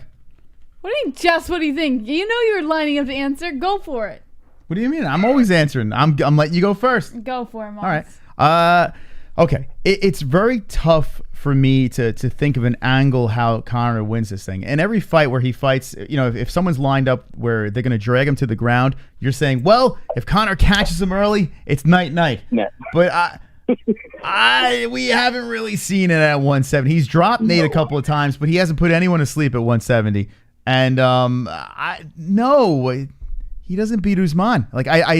It's so hard for me to wrap it around my brain. So I can't even. I want to play the devil's advocate and say, okay, if Conor does this, and this, he can get it done. I like the whole allure of the chance of winning a 3rd belt. Let me put it simple for you, Moss. Conor McGregor gets run over at 170. Humped over, Jesse. Humped over. Not run over. Humped over. It's a difference. Humped over at 170. That's it. Horrible. It's not gonna be good. Even a chance in hell. Okay. Well, the other question is, with more realistic thing, the whole fight that's about to happen with Woodley and Burns. Burns has been on a tear. Mm-hmm. Yes. People, I think, are underestimating him to an extent. That man's been pulling off some good submissions, and he has one-hit KO power. I agree. Woodley's is 38, Burns is 33. Age is probably a factor. Woodley hasn't fought in a year. And to be honest, who knows what kind of Woodley we're going to get after the loss he took. If he loses this, I think Burns might get a shot at Usman. That's only because, as you guys mentioned, the division's either held up because the 2 biggest money draws don't want to fight him, or the fact that no one else is really a good match. Mm-hmm. Man, I could not agree more. There's not one thing you said in there that I could disagree with. I agree with everything you said. So the age is something to think about, right? 38 years old. It's something to really think about here. Let's see. When you look at Burns, he's on a nice little roll. He really is. He got a couple of grappling bouts over here. But what we got? The Gunnar Nelson win, Konchenko, Jake Damian Shields. Maya, who's on the decline anyway, but still. We've Shields fight. No, that was a grappling bout. But we've seen him fight. Honestly, I don't see anything here that leads me to believe. The only thing that can be an issue is I don't know how Tyron is going to prepare for something like this during a quarantine, and 38 years old, that could be an issue too. But I don't have evidence to believe that Burns is going to beat T Wood. I think T Wood's going to kill him. I really do. I think we're going to see a chip on his shoulder, Tyron Woodley, because I mean, with that kind of music, you gotta bounce back, right? You can't just rely on that. You can't. Gosh, I can't. I hope he does not come out with that song, because he walks out in the entrance of that song. As much as I hate that song, I'll give him more respect if he walks out to his own music. Yeah, if he walks out to that song, that could be the kiss of death. Yeah, that could be a problem. If falling in and out of love with you, if that's playing, Jesse, I don't know. Then I might have to switch over to Burns. But listen, I think people forget how good Tyron Woodley was. He is 38 years old, so if age, if anything could be a problem for him, maybe he is getting older. But have you seen him? He's in fantastic shape. He was training in Thailand. The guy looks like he's shredded. I don't know, man. I think he's gonna come. He's gonna come in with a vengeance, and he's gonna make Gilbert Burns be his statement. He's gonna make a statement with this guy. So I'm on the other side of the fence. I'm on the I have goat milk submission for him late. Okay. Wait, Sanosi, before we let you go, I have to ask you. Okay. Are you subscribed to the third channel? Yes. You better be, because this is going to be a fire road trip with my fire hair that you fire paid for with Fire Moss's ginger beard. Yes, I will. All right, you guys have a good one. Thank you, Sanosi. That's Sanosi coming in. It's his studios. So everyone bow to the great Sanosi, who dropped a 500 bomb on us to take over the studio. During a pandemic. We got a donation. Arizona is a bit closer to Texas. Yes. Hope I don't see you taking on playing guitar and JBH break out a bowl of nachos. Also, just noticed Robin Black's studio is a complete copy of yours. Yes. Oh, yeah. Orange wall and with belt in the background. Yes. Oh, he's got a belt there, too. Yeah, well, ours is real. So the orange wall came... We noticed the orange wall coming shortly after ours, which was... We even made a video about it. Not hard to put together. Right when we moved from the other room to this room, we decided orange wall. We got so much hate for doing the orange wall, but I think the orange wall wound up working great. It completes the show. But now it's going to look weird because we don't have much stuff in the background. It's all going to be gone. But as soon as we actually did a video to Robin Black saying, like clipping him, talking about how he wanted to have an orange wall for his studio and no one else in MMA is doing it. And we're just like, really? Is that really happening? But it is what it is. Listen, imitation is the highest form of flattery, yeah, right? You can't kill, man. But now talking about this, I'll open up the phone lines in a sec. Okay, so I understand why people are saying, Gilbert Burns, who is a slight underdog in this thing, he's on a very nice run. He is the younger fighter. He's got the ground game. He can hit hard. He's got a lot of ways where he can win the fight. But man, oh man, Tyron Woodley, the chosen one. Cringy as all fuck. Put that aside. What this man was doing at welterweight, it was very impressive. And if you look at him versus Darren Till, right? That was the hype train thrown at him. Tyron Woodley was supposed to lose. In fact, Tyron Woodley was the underdog in that fight. Yeah. He was the underdog in that fight.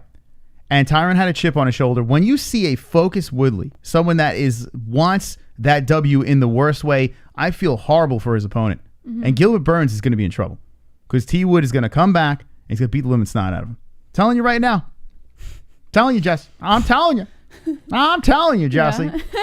What do you say in the chat as we open up the phone lines at 516-522-0262? Are you doing an orange wall in AZ? Yes, we are. Unknown caller, you're live with the MMA Holes. What's your name? What's on your mind? Yo, Drunk Savage. What's up, Drunk Savage? What do you think of my ginger hair? I think it looks great. Oh, thanks, Drunk. Should keep it. I try. Just keep it. I don't know if I'll keep it. It's unhealthy for your hair to keep re-dyeing. Yeah, I don't know. But this fucking McGregor thing, I think it will happen. Mm-hmm. If Ali fucking wants it, it's gonna happen because he's got fucking Dana in his back pocket as long as he got fucking Khabib as champion. Yeah. All right. Well, listen, I mean, anything's possible, and you do have the story. I mean, it's got to be dangling 3 belts for Conor, right? Well, technically 4 because he got the interim. But you throw a 170-pound chance in the mix for Conor McGregor. Think about the explosion, like Vlad said in the donation. It would be absolutely insane. So you got to think the UFC's entertaining it. Oh, most definitely. That's probably going to make money no matter what. People are going to tune in for that. And people who think McGregor has 0 chance at all, you need to wake up and check again because if he really does fucking go 2 rounds without any takedowns, you go back and watch that Colby fight, how many times he got tagged. Mm-hmm. Shit, dude. If McGregor tags him like that, he might go night-night. Now, okay, so you're saying the power is going to transfer up to 170. And if I'm not mistaken, I don't remember when Usman's ever got knocked out. But you're saying that, going up 3 weight classes, and the power has gone up at 155. We saw it with Alvarez. We saw the power with Nate Diaz, and now Nate Diaz is like a zombie, but he cracked him a couple of times. But an iron chin like Diaz, an iron chin like Khabib, that wasn't anything. And now you're talking about a pure 170 guy. You know, like, how do you really think that the power is going to go up and be effective? I think it could be, man. You know, I mean, look who he's fought at 170. What, Nate Diaz, and he's a special case. You know, there's no knocking him out, really. I mean, well, Cowboy, he's on his way out, and I think he's, you know, Marty is like the most triggered motherfucker in the UFC. He's easier to trigger. I think McGregor will get in his head and he'll stand with him the whole time, just like prove a point or something. But when has Usman been triggered? Are you joking? Yeah, when has he been triggered? I don't recall. I'm actually being totally serious. Woodley? Dude, you don't remember the press conference? He was not triggered. No, he was. No, he wasn't. I was laughing. There was a huge banter back and forth between Woodley and Usman. And then he smashed him. But it doesn't matter. They were still triggered. He wasn't triggered. They were both triggered. Well, hold on a second. I remember that press conference very clearly. I remember Clearly it being don't. very cringy. I remember that the Bones thing was pushed aside, and Usman and Tyron stole the show. Yes. They stole the show at the press conference. But I did not get the feeling that Usman was. I even said it that night. No, I didn't get the feeling. I'd have to agree with Drunk and then he the rest smashed of the him. chat, because Usman was definitely triggered. Wait, hold on a second. They were both triggered in that exchange. Okay, so let's just say I agree with you guys, okay? Khabib was triggered, and Khabib smashed him. Usman was triggered, he smashed Woodley. If Usman gets triggered with Conor, you don't think he's going to smash the shit out of Conor? Conor, what? No. Conor. Yeah. Okay, but Khabib got triggered, but he didn't go away from his game plan. Yeah. I think Marty will fucking go away from his game plan, try to stand with him, just like prove a point to everybody. Yeah, but because you know you can fucking smash him on the ground, no problem. He wants to smash him on the feet. But you have to agree, the reason why they didn't go to the ground with Colby is out of respect to Colby's ground game, no? Maybe. I mean, Woodley's got a fucking ground game, and they went to the ground. I think that was personal. He just wanted to fucking punch the shit out of him. Yeah. Yeah, I think an angry Usman is even more scary, to be honest. If you think he's going to get triggered, I think it's even more scary. Kamaru Usman's he's a Nigerian freak. I don't understand. But hold on a second. We got a donation coming in. Yep. Wow, JBH, just seen her hair is wavy in the third channel's header at the top of the page. I've never seen you with wavy hair once since I've been watching you guys. Let's see a comeback for the first proper Arizona stream. That was my natural hair before I started straightening it. Mm-hmm. Once I started straightening it, it started doing this. I do listen. As much as I want to agree with Drunk and anyone that's lobbying for the listen, would I not watch the fight? Of course I would watch it. And would I want Conor to win? Yes, I would be all aboard. I'd be all over that. But it's just it's so hard for me to wrap my head around it. Hold on a second. Let's say Conor beats Usman. Do you think that secures a Khabib rematch at 170? Oh, yeah. Oh, definitely. Oh, yeah. That's going to restart the war right there with Ali and fucking Khabib. Yeah, I think that they would definitely jump on it. I don't know how the UFC would take to it. Oh, UFC would love that. Khabib is terrified of 170. And that's another reason why Khabib won't go to 170. He doesn't want any part of that shit. But if Conor's the champ, it doesn't matter. Khabib would be all over that. Khabib stays at 155 for a reason. Wait, hold on a second. No. That's the only way Conor's going to get the rematch if he has a belt. Conor can get the rematch. He has to earn it and shit. Yeah, I don't buy that, though. Conor can get the rematch at lightweight for sure. Maybe not anytime soon, but he can certainly get it. Khabib will not move up to 170, and there's big reason for it. And he's even admitted it, that he's a heavy dude, and he is just better at 155, and he knows he's better, so he'll always fight. Well, he's not small delusional. fighters. Yeah, he understands where he's staying in his lane, and he's smart. Yeah, he won't go up to 170. Yeah, well, Khabib's not going up, but this is how Conor gets a rematch at 155. He needs something big. You know what? Fucking entice him. I believe that Conor, no matter what, I think we're going to see it. I think no matter what happens, maybe it's not the next fight, but I think that we're a fight off where they're going to somehow lobby for a way to get Conor Khabib again. It's just too much money to leave on the table, you know. And it could be in a way that's so ridiculous. But at 170, if Conor, it's not even worth talking about. You guys are just wasting your time. Khabib will never go up there. He will never go. No, we're not saying he's going up there. I'm saying if Conor wins the belt, then Khabib has said he needs to earn his way back to the title shot with him. If Conor won the belt and went down to 155, then yes, that chance is always there. We got a Yeet donation. Conor Khabib at 170 would be signed before they left the building after Conor beat Usman. No, it would not. Yeah, not yes. at 170. You're Not at right. 170, it would not. I guarantee. I can almost put money on the fact that Conor Khabib at 170 would not be Jesse, signed. And there's just, a million but hear reasons us why. out here. Hear us out. No, I agree with Jesse because Conor wants a fucking lightweight title again. Yep. He wants double champ again. Exactly. But if Khabib is threatening to retire or something like that and says, I did everything I did, right? He doesn't want to go to 170, but now he sees a flashy belt up there in Conor's grasp. Doesn't matter. You don't think he's going to fight Conor at Khabib 170? is after no other belt than retaining his own at 155. my. He's a smart Then fighter. why did he want to fight? during a pandemic. It's an easy, don't understand Khabib, 170. I don't think Khabib would go up even if Conor had the belt because that would open up a match with GSP. His excuses would go out the door. Exactly. You know what? You know what Khabib would do? He would fight Conor, beat him at 170, and retire. That's what he would do. Khabib is And- not going to 170. Oh, man. I don't know where you get this idea. Money! The money is going to be... It doesn't matter. You Are have to you remember, kidding me? Conor is the money. Khabib is not. He's after the money, but not nearly as much. Khabib is after the legacy. Let me tell you something. If first of all, we shouldn't even be talking about this because Usman is going to destroy Conor if that even happens. Usman Conor's not going to happen. Yeah, I mean that I don't see It's them. gonna happen. That's stupid. That's not going to happen. Listen, to say it's not going to happen is being a little. You're going a little too far here. It's not going to happen Because we've seen. Listen, we see guys coming Usman off. Conor's We saw not Dominic happening. Cruz coming off of the Cody Garbrandt loss and all that layoff. We see Jose Aldo, who's probably going to fight for the belt at 135. We're seeing a lot of crazy shit going on here. To say that that's not going to happen is the UFC would put that together. Okay, so Usman versus McGregor can be something. I just don't know if Conor wants that right now. Like that might be a little bit too much to put on the plate for Conor McGregor because all fingers point to him losing that fight. No, I think Conor sees what I see. Usman has fucking very sloppy striking defense. He keeps his hands way too low at times, and he's opening himself up to big shots. I mean, John, look at Colby. When was the last time you picked Usman in a fight? When he first coming up, I liked him, but then I started hearing him talk in the interviews, and it's like this guy's fucking self-entitled asshole. Yeah, I don't that's like what happened him. to me. Yeah, so I'm thinking this, Drunk.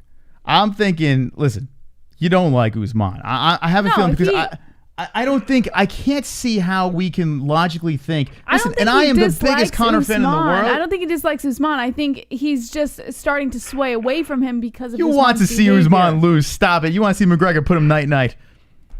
I don't like either of the fighters. You know this. I would like to see Conor get his ass beat as much as possible for fucking proper 12. That bullshit. You know this. All right. That's great. All right. Well, last thing. Now that someone else calling. I was playing PlayStation RX last night, and he wanted me to give a message out to Monica because he can't call in. Okay. He says, "Monica, are you Dr. Seuss? Because green eggs and damn, are you fine?" He didn't say that. Man, I could see him saying that. Oh, he said it, dude. Oh god! All right, I'll relay the message. Actually, I think she's watching tonight because they told her the red hair was debuting tonight, so I think she's watching. So, Hi, she Monica. She got the message. Everybody say hi. All right. We'll relay the message if she's not watching. Yeah. All right. Oh, God. All right. Thanks, so Drunk, for the much. call. Here's Drunk Savage coming. All right. So listen, and it's good we're hearing another opinion on this. I'm sure there are people out there that can lobby on the whole thing. Man, I would like to just sit here and look you straight in the eyes and say Conor's going to knock Usman the fuck out. I would love to be here leading that charge, but I am being realistic here. This is the one time where I'm just pumping the brakes and saying, as much as I would love to see that, and of course I'll be rooting for Conor, Usman is a beast. What is going... Like, how do we... Usman, I'm telling you, if this guy could stay active, he is going to be up there on the pound-for-pound greats. Super chat. I think we're getting fooled by his terrible... Khabib Conor at trash talk. 170 is the biggest fight in combat sports history. Of course it would happen. My opinion. Yeah, I agree. But just don't.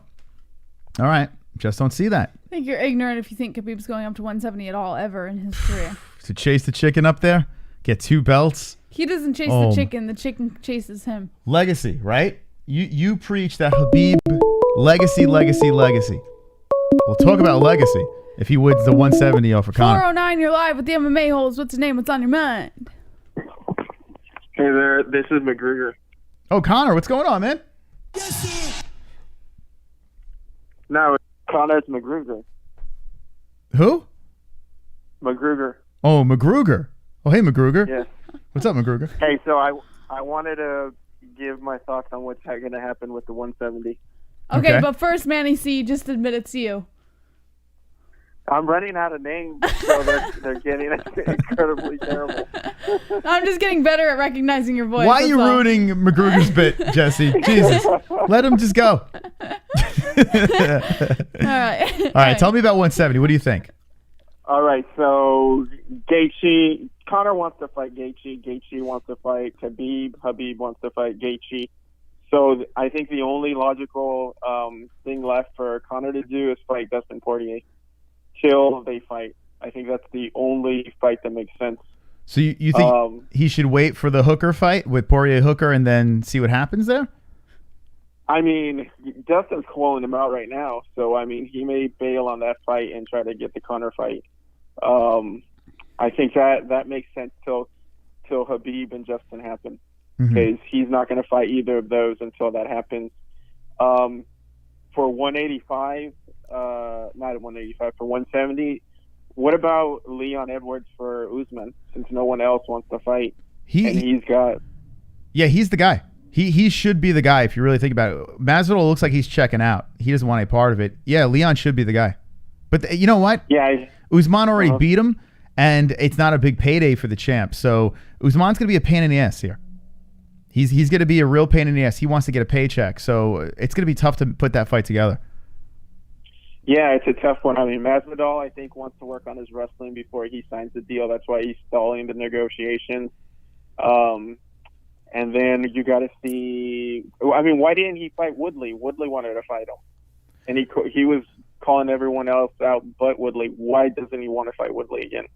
I think that's I think Woodley beats him. He would become champ again. Wait, you're saying a rematch with Woodley and Usman? Yeah. I mean, he really got the shit kicked out of him in that first one. Yeah, I think Woodley just had an off night. I mean, he looked terrible. But I think in a rematch, I think Woodley can become champion again.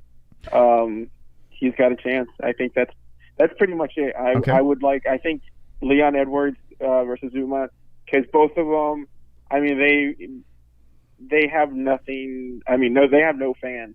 Masvidal's got stuff to lose if he loses that fight. He's the A side. And then there's nothing left. I like Stephen Thompson to fight for the title as well, just because no one else wants to. But yeah, 170 is just kind of a nightmare.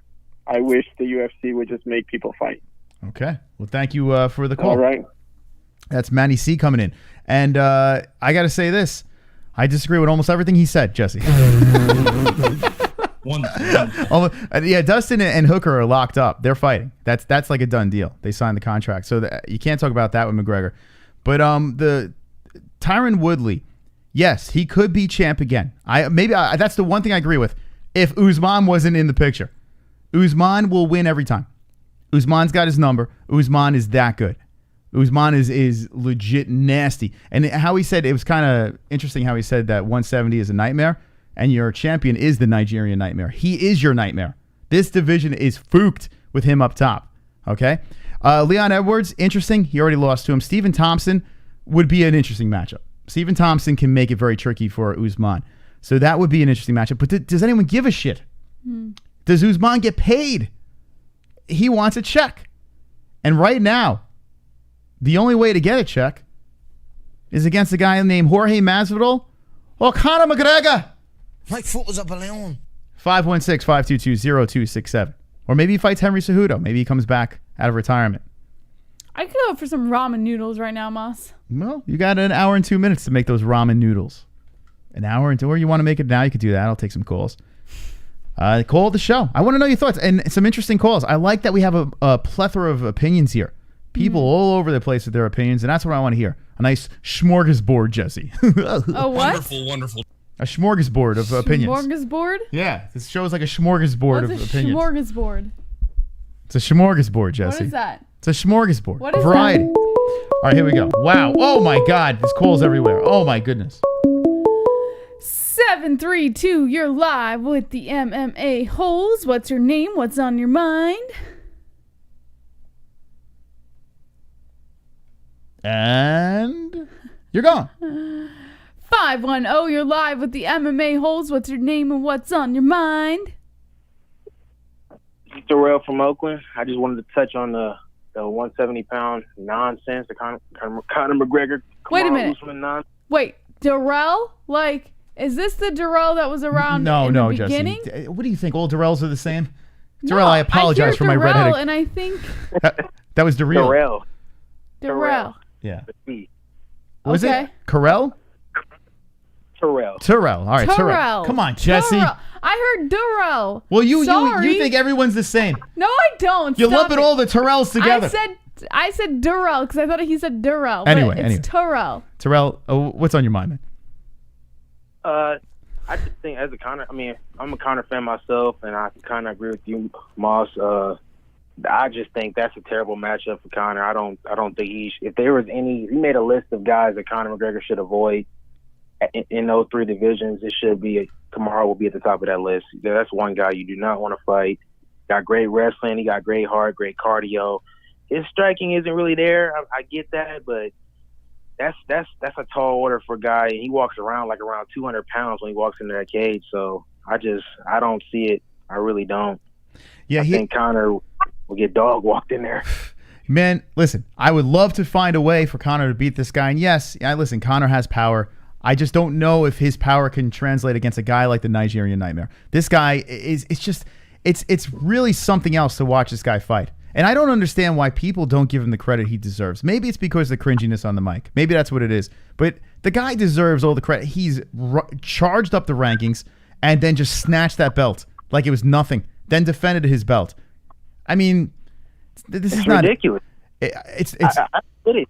I remember when the Khabib fight. I'm just wondering, like, Khabib was able to shoot in and get a hold of Conor. So I'm wondering, Kamaru has a great double leg. So I'm thinking, like, what is Conor gonna do when this dude gets a hold of him? Like, eventually, it's gonna be a wrap. So I think the best matchup for Conor, to be honest, will be against Justin Gaethje.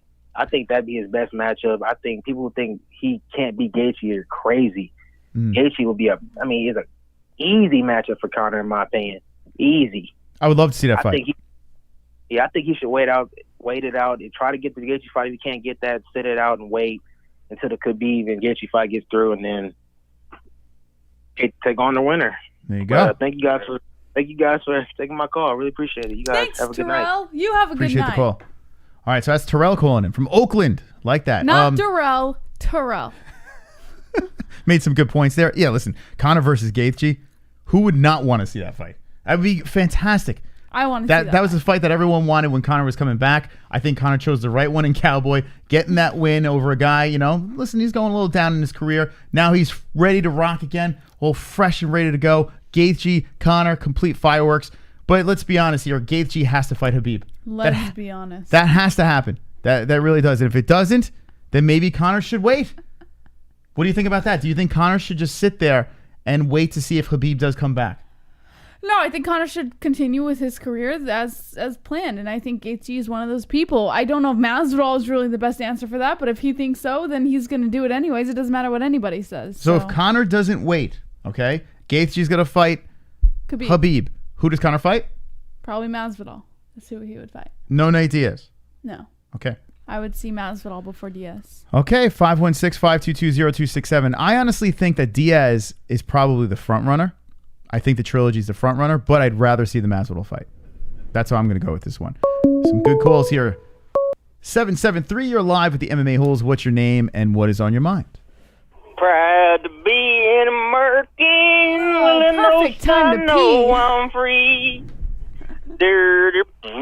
Oh, man, happy Memorial Day. Happy Memorial Day. Kevin from Chicago. No one said that yet. What's that? No one said happy Memorial Day. We were talking. Well, yeah, they didn't call up and say it. No. It's a shame. Oh, no, Jeremiah put a donation in, so I guess that counts. Proud to be. No, I was talking about. All right, good. What do we got? let's see. What I say about John Jones' situation? All talk. Talk is cheap. He wants to ask for more money during a pandemic when there's nobody in the crowd. They already pay him no money at all, but he's going to ask for more money when they can't even get a live gate. He didn't want that fight. He was just all talk. Talk is cheap, like Dana said. Mm-hmm. But as far as my point with Colby Covington versus Usman, you want to know the difference in that fight is Kamaru has probably the best coaches, one of the best coaches in the game, Henry Hoof, one of the best Dutch kickboxing coaches. He's got a great team over there, Hard Knocks MMA. Gilbert Burns trains over there, Michael Chandler, Logan Storley. There's a whole gang of top-level fighters. And Colby Covington, what did he do? He burned all his bridges. He lost his head coach. He shit on all of his teammates, and now he has to train in a private room with nobodies. Like, nobody wants to train with him. He doesn't work with Dustin Poirier anymore. Doesn't work with Masvidal. And I think that was the difference in that fight.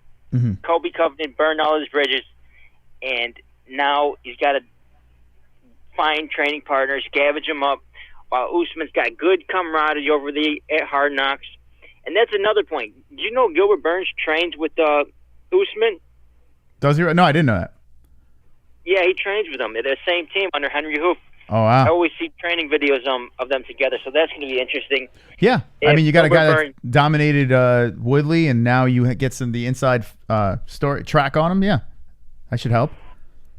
Yeah, so if he knocks out Woodley, then what are they going to do? They're going to face each other, their main training partners? That's going to be interesting. But how about this? Usman. Now, what was I going to say? This card sucks, man. I got to say, this card sucks. Okay. And I know you're saying, who cares? It's a fight night. What are you going to do? Just be thankful they're putting on fights. Yeah, but I want to ask the chat, when you're looking at a fight night, what do you look forward to? What do you like to see? For me, it goes champions, it goes contenders, and it goes star power, big names. Wait, on a fight night? Any card, that's what I look for. But I like to see champions, I like to see contenders, and I like to see big names, like old veterans like Arnolowski, people like that, Cowboy Cerrone. Mm-hmm. Former champions and veterans, right? That's what you're saying? Yeah. None of these people have... This card sucks. There's none of them. I mean, I don't see Gilbert Burns beating Usman. There's no contenders that I could see that are going to rise up the ranks. There's nobody that I could see of that's going to give these champions a challenge. Like, if there's someone like an Edmund Shabazian, if they had him on a card, yeah, that's a contender I could get behind. Mm-hmm. All right, that's a good fight. There's none of that shit. And then there's another card that's going to be headlined by Calvillo versus Jessica Ai.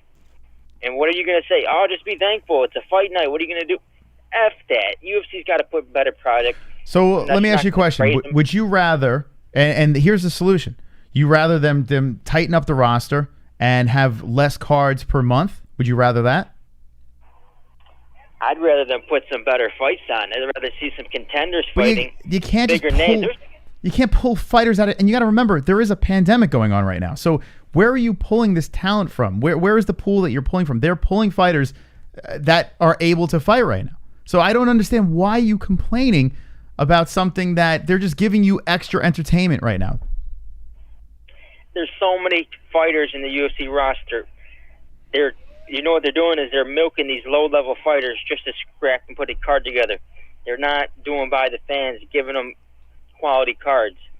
That's what the deal is. Okay. I would say UFC 250. That's a good card though. That is a quality card. Cody Garbrandt versus Sunsao, Sandhagen versus Sterling. There's some good cards, good fights in that card. This upcoming card, that's a shit card. I mean, do you really think Gilbert Burns has a chance to beat Usman? Do you think Woodley has a chance to beat Usman? Nobody on that card is going to challenge the champions. They're a bunch of UFC 250. No one knows about. UFC 250 doesn't even have a main event, really. They're still up in the air with that. The main event is Nunes versus whatever. Right now, it's still to be determined. We don't know what the hell's going on with that. Someone might slip in. Worst case scenario, it's oh no, dude, you got to look at the Tapology. Yeah, Tapology doesn't know. Card. They don't know shit. The UFC. They're usually spot on. Yeah. Well, listen, I'm all over the place right now. So what is your major point here? Where are we going? Where are we going with this? I'm telling you, the card sucks. That's all I'm going to say. This upcoming card sucks. Woodley's he's washed up, man. He's going to be 40 years old. He's not going to beat Usman. So who do you think's going to win the Burns versus Woodley fight? I think Burns. Okay. I got Burns. All right. Anything else? All right. He's fucking shot. He's fucking shot. He's like, I think they should put better fighters on the fight night. But where are you getting these better where are you getting? There is a roster of fighters, and they all have to compete and work their way up the rankings in order to get your pay-per-view cards where you have the upper echelon of fighters. If you don't like these fight nights, if you think the fight nights suck, that's fair. But then you want less fight cards, right? Because in order to jam up and make these mega fight cards after mega fight card and mega name card after name card, in order to get that, you have to have less fights. The UFC is giving you more fights. It's just insane. Who's calling us? Speaking my mind. Who the hell's speaking my mind? Probably Lee. All right. Speaking my mind calling? Is this Lee W? Wonderful. Hey, what's up, Lee? I'm grand. I had things to start with, but the first thing I'll say is we have fights on, so that last guy, what's he on about? I mean, unless you have some sort of solution, he's just saying, let's just pluck these fighters out of the blue. Oh, he wants entertainment. He can go back to his WWE. Oh, my goodness. Well, Lee, you're the perfect person to call. I mean, you are the spokesperson for Ireland right now, and we have a situation here.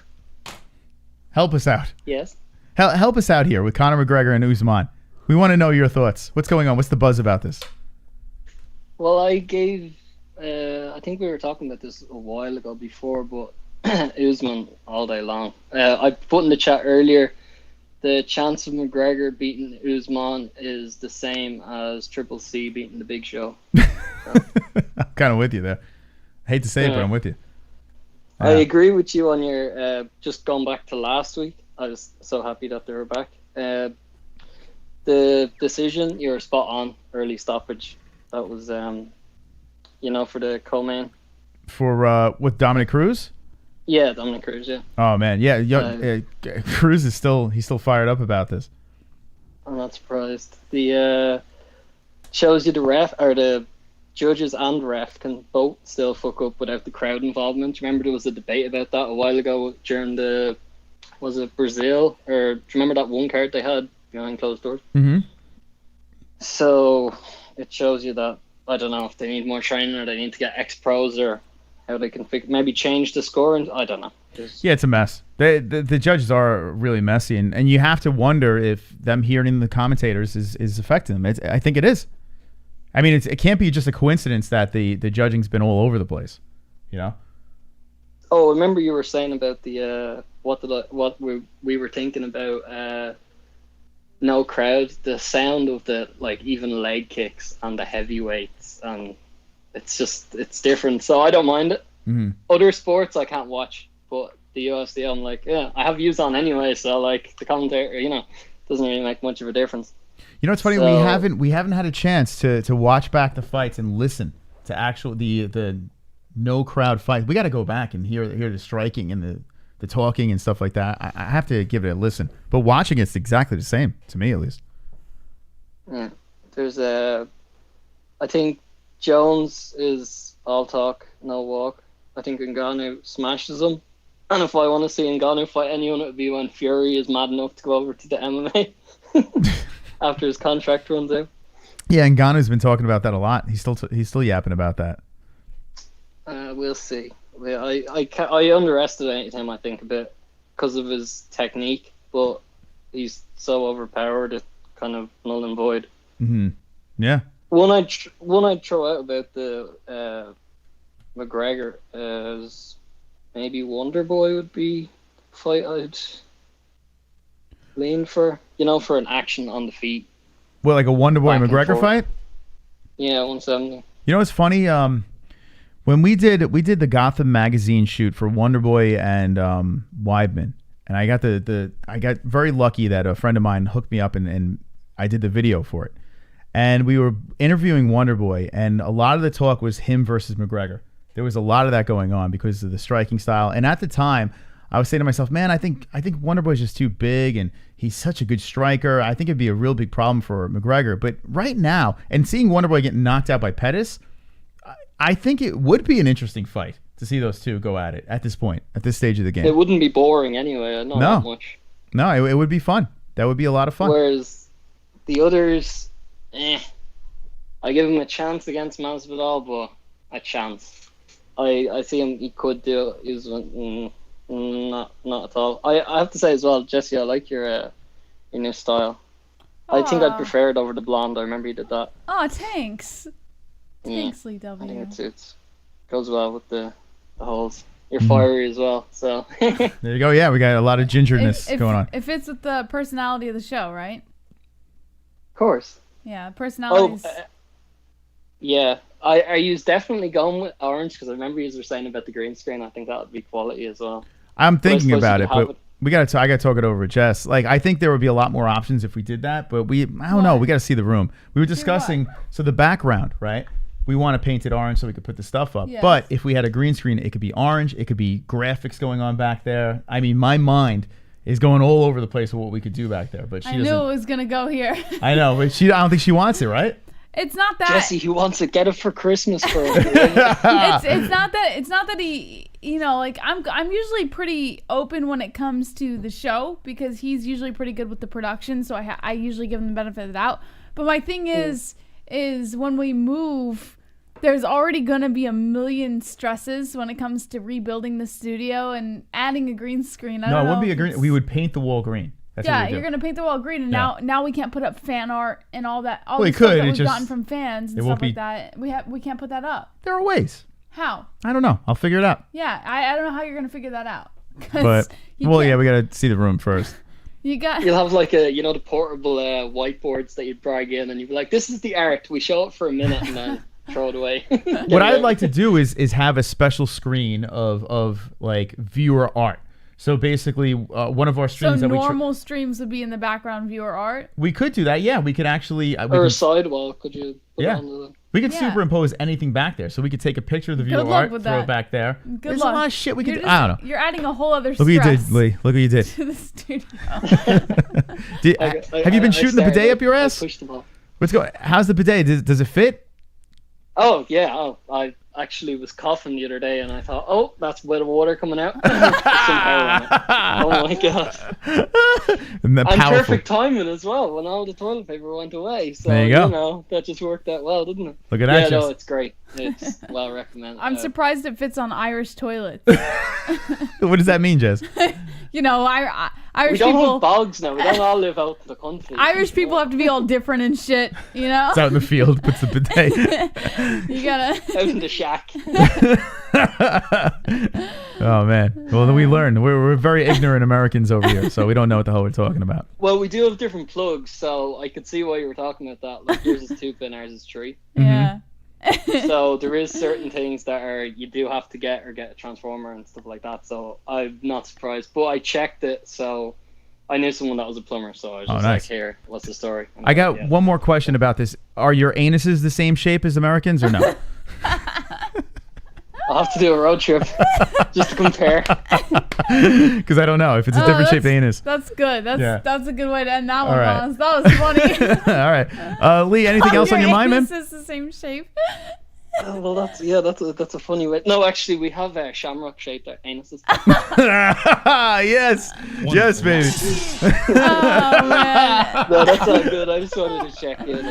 Beautiful. Good. Oh, are you excited for the move? That's my last point. Hell yeah, I'm man. scared to death of this fucking virus, dude. Like honestly, I was excited in January before this whole thing became a big deal, and then ever since everything became all out of whack. Like it's bad enough we have to stay in hotels, but now we got to stop and get food from people making our food, and like I'd be lying so if it's more the traveling part rather than once you get there. Yeah, like the travel it's exciting because I love road trips, but at this point in time, it's probably not advisable because of this whole virus, and it's actually scary to think about the fact that we could pick up this virus on this road trip. It's crazy. I'm looking to get that virus on this trip. I want to get. That's my goal. I'm gonna be licking toilet seats. I don't care. I'm scared, man. I'm like paranoid. It's stupid. I'm afraid if I lay on a pillow that has coronavirus on it in a hotel room, then I'm gonna get it. Like it's like a million things are going through my head. We'll document it the whole way. Just remember, your hair didn't fall out, so you can't all be positive. Yeah. Positive vibes. That's all I got right now. That's all I have to hold on to. That's right. Well, we can celebrate anyway once you've arrived safe and sound. Yeah. Are you subscribed to the third channel? You better be. I'll check, but yeah. Come on, Lee. I watched you painting and all that, so that was on the third channel, wasn't it? Yes. Yep. You're good. Yeah. You're good to go. All right, Lee. Thank you for the call, man. Appreciate it. See you later. Look at that. It's Lee W. Calling him from Ireland. Let me make this clear. If you're not subscribed to the third channel, you're gonna miss out on some good fucking content because we're gonna document our entire road trip from New York to Arizona. And then after that, Moss didn't hang up the way he was supposed to. He called him on the bat phone, so I was like, wait, hold on. I got to hit that exit button. And then after that, we're going to document the building of our new home. And you guys are going to get to see it all, but you only get to see it on the third channel. This is exclusive content to the third channel. This will not be over here where you guys are used to coming. Get it? Coming. Yeah, they're all ejaculating right now here. But seriously, you're missing out. But more importantly, if you're not subscribed to this channel, subscribe to this channel too. Yes. All right, we got 3 channels over here. This is our MMA channel, Back in Action. We'll be reacting to fights. We got the third channel where we'll be documenting our road trip. We have a gaming channel, so complete content. I see myself asking, what's the third channel? All the links are in the description to the second and third channel. The second channel is not the MMA Holes. The third channel used to be JBH, but we're changing that. So don't depend on that name. Just go to the link in the description. Unknown caller, you're live with the MMA Holes. What's the name? What's on your mind? Yo, Trump Savage. What's up, Trump Savage? All right, I'll be real quick. I just want to say, hope everybody had happy Memorial Day, and shout out to all the veterans. Thank you for your sacrifices. Yes. And I just want to say, I think the winner of Aljo versus Sanhagen should fight Yan for the fucking bantamweight title. What do you think about that? I'm with that. I'm definitely with that. Yeah, definitely. And fucking TOT's talking about he's calling out Mike Tyson, or Mike Tyson called him out. Dude, shut the fuck up. You're going to get fucking murdered if that fight ever happens. Yeah, I have an article on that one. It's pretty stupid, to be honest. Yeah, we might have to segue into the news, too. We got a lot of stories to get to. And Mike Tyson, yeah. I hear Vanderlei Silva, too. They're talking in bare knuckle. They're trying to pair him up with Vanderlei. Yeah, bare knuckle was offering $20 million. I don't know where the fuck they're getting that money from.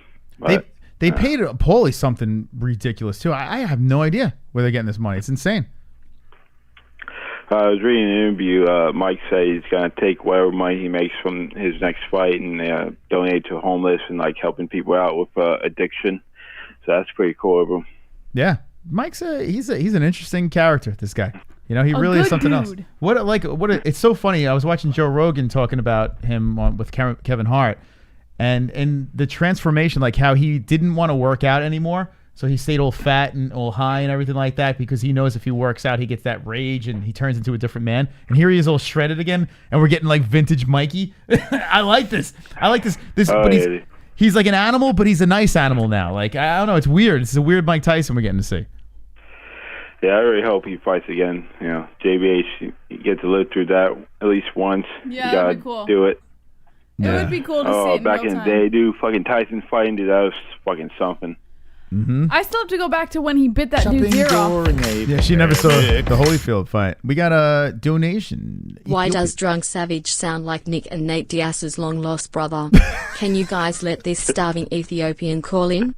Just the hair is turning me on short dick style. Whoa. Yo soy baracho. Oh, my goodness. All right, we'll open the lines back up for sure. Drunk, you want to answer that question? It's a great question. Fuck you, Ethiopian. All right. Thank you for the call. Just don't worry about the fucking road trip. You guys are going to be fine. You know, I'm sure everybody's taking precaution, disinfecting everything in hotel rooms and shit, but I just hope you guys get a fucking nice fucking hotel room at least once on the trip. Absolutely. I mean, you guys definitely, I remember the night that you guys paid for it, so at least one night in that trip, we will 100% get something nice just to stream villa. with you guys. No, not a villa, but definitely nicer than what we usually get just to stream with you guys and, you know, give our thanks back to you guys and stuff like that. So. Yeah, a nice hot tub. A heart-shaped hot tub. I don't know. Do you want to be in the hot tub during this time? Yeah, we'll take a bubble bath with the community. With the coronavirus? We'll have a bubble bath stream. All right. Yeah. Well, it's going to be interesting. It's going to be a lot of fast food and yelling at each other in the car. No, we won't yell at each You other. missed the turn. Oh, yeah. There's going to be that. There's going to be directional yelling. Yeah, for sure. Turn left. Fuck. The controlling. Yeah. I like to do an all night. It's this loop over here. One stream, though, I do want to drive through the night. Like I don't. Because I don't want to do it for 5 days. You're going to have to. Just deal with it. I like to go through the night. We'll see. Yeah, I can't. Drunk, did you know that Irish people have shamrock-shaped anuses? I did not know that. Yeah, you learn a lot here. Well, MMA-Holes, you never know what you're going to learn. It's true. All right, Drunk, thanks for the call again. Appreciate it.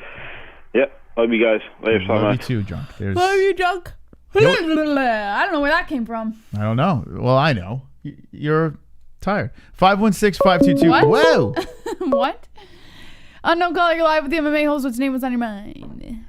So all the Masvidal fans, how are you going to defend your boy ducking Usman blatantly? You got a title shot, instead he's chasing money.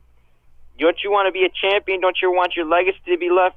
No, he's running from the champion because he knows once he gets smashed by Usman, the gravy train runs out. Shameful. Thank you. That's Kevin. He's right. Finally, Kevin did a good call. He's not wrong. Proud of you, Kevin. Masvidal's running. He's running away. He don't want to fight Usman unless they pay him the big bucks. I don't blame him. I honestly don't blame Gamebred. Now is the time for him to make the right moves. He is a prize fighter that's looking to get the highest purse. That's what he's looking to do, and I don't blame him.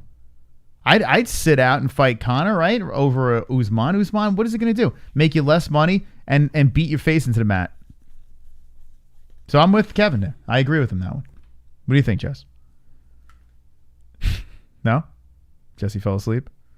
She's asleep. 201, you're live with the MMA Holes. What's your name? What's on your mind? Yo, this is Just Elmo, and Conor knocked out Smithman in the first round. Diggity. There we go. Thank you, Aiden. Appreciate that. What is it? Conor knocks out something in the first round, or Usman in the first round.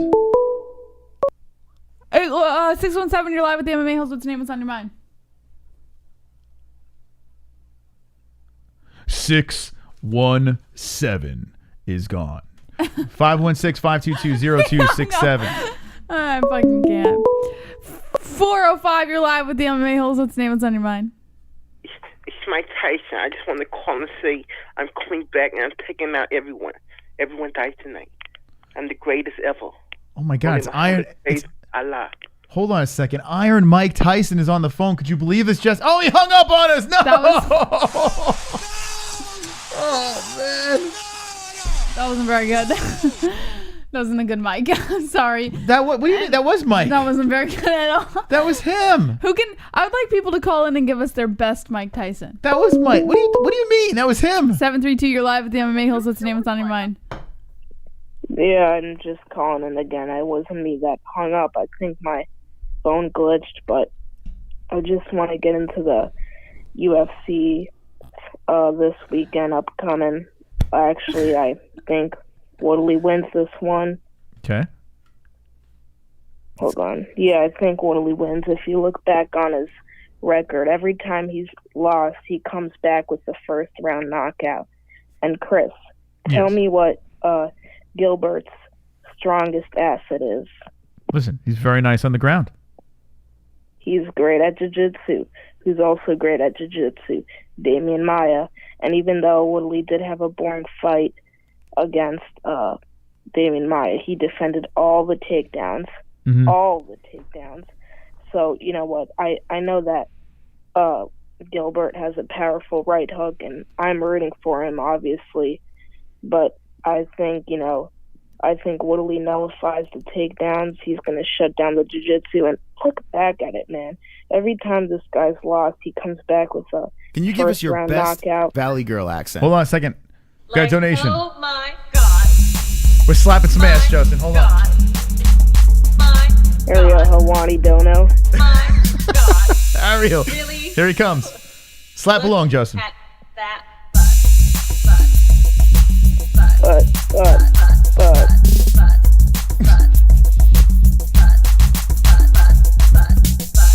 Oh my God. Thank you, Justin, for singing along. Renee. Francis seriously is the Mike Tyson of MMA. Granted, he had a snooze fest fight due to PTSD, but overall, like Lee W mentioned, I may underestimate him due to just being raw carnage with minimal techniques. There you go. Thank you, Renee. And I'm with you, man. Francis he's quite exciting. Back to Justin Jr. Yeah, and also Woodley, he's in a different mindset right now. I mean, he's in a killer's mindset. If you've looked at his Instagram, just like you said, Chris, he looks shredded, and I think Woodley's going to get it done. First round TKO. Okay, there you go. It's Justin Jr. Yes. Yeah, I also wanted to dabble into Caitlin Chookagian fighting. First of all, I don't know how she's an underdog.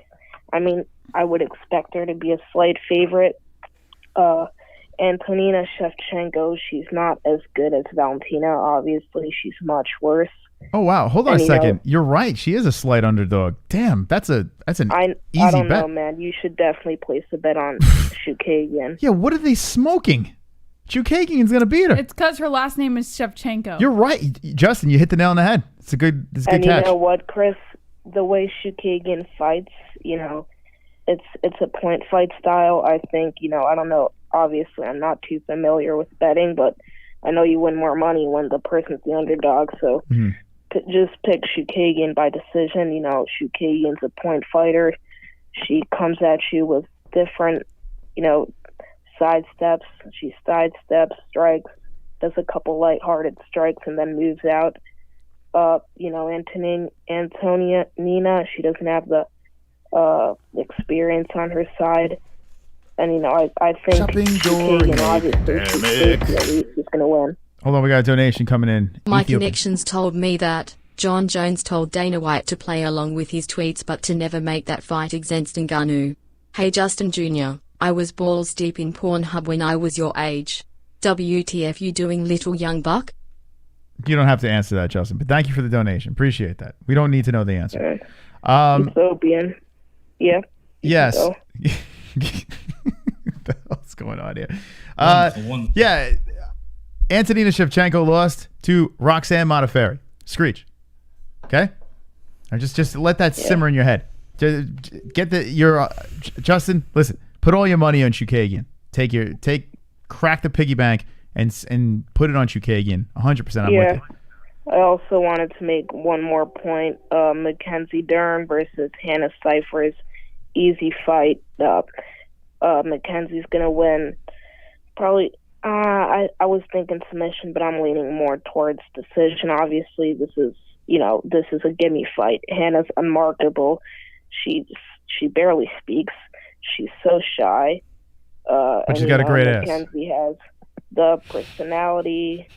Kind of hot and great record, great ground game, and this is a gimme fight. They're building her up for reasons, and I think she's going to get the win. Yeah, she's a heavy favorite in this one. Big favorite, Mackenzie Dern. Yeah. Yeah, that's the call, though. Thanks. Thank you, Justin. Justin just breaking it down. I like that. Moss? Yeah. Yes, Jesse? What? What's wrong? Oh, Moss. How about him pulling out the Chookagian underdog? That's a great pick. I would pick you. I mean, it's not a huge underdog here, but Chookagian as an under over Antonina. Antonina Shevchenko is a can. She's a shell of her sister. She's not even close to being as good as her sister. It's a great pick. Jersey's going to point her. Get the decision. He's 100% right. What do you think? You think Antonina's going to win? No. No, right? And she's the favorite. No. What are we smoking here? You know what? We just see this fight who gives a fuck about this fight? But Justin sees an underdog pick and he pulls it out. That's why this kid is good. He's going to be something. He's going to be something special, Jesse. 516-522-0267. Call us up. Unknown caller, you're live with the MMA Holes. What's your name? What's on your mind? I have people trying to imitate me on that stream you got there. What? What? I think that was supposed to be Mike Tyson, but it just didn't Or work. Robin Black. Or Robin Black, yes. That was a better... Actually, that was Kevin from Chicago Black, maybe? Robin Black.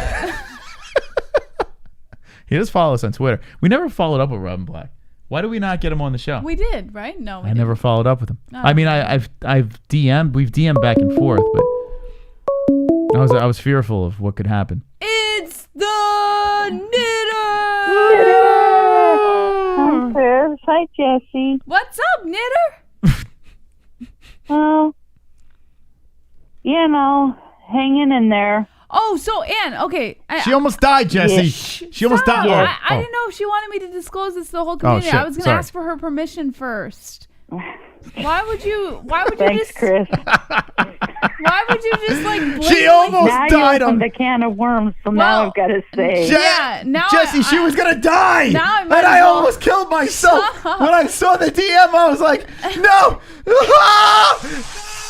Jesus Christ. Like, All right, you're go so... Okay, Ann, do I have... You were scared. Ann, do I have I your think I permission? felt. Do I have your permission to speak about this situation? And Mike felt. I was scared. Yeah. Okay. It was pretty scary. Well, I heard from Chris that you did go to the hospital last night, right? ER, yep. So could you explain to me what happened? Because I swear to God, when Chris told me, my jaw dropped. I was scared to death. What happened? So was I. Well, we didn't know what was going on. I felt lightheaded and dizzy and burning up inside. I just didn't feel myself. And we'd been out all day outside because it was nice. It wasn't too bad for Oregon. Okay. And this is like, I don't know, it started happening about 1 o'clock, I guess, in the morning. 12:30, 1 o'clock in the morning. Our schedule, so we're late. We stay up late. Anyway, just did not feel right. Yeah. And I was debating, well, should I go or should I not? Should I go or should I not? Nice one. Yep, you're going. That's good that he's there, huh? Thank God Mike was there. Yeah. So was it anything serious or anything that can be taken care of? COVID?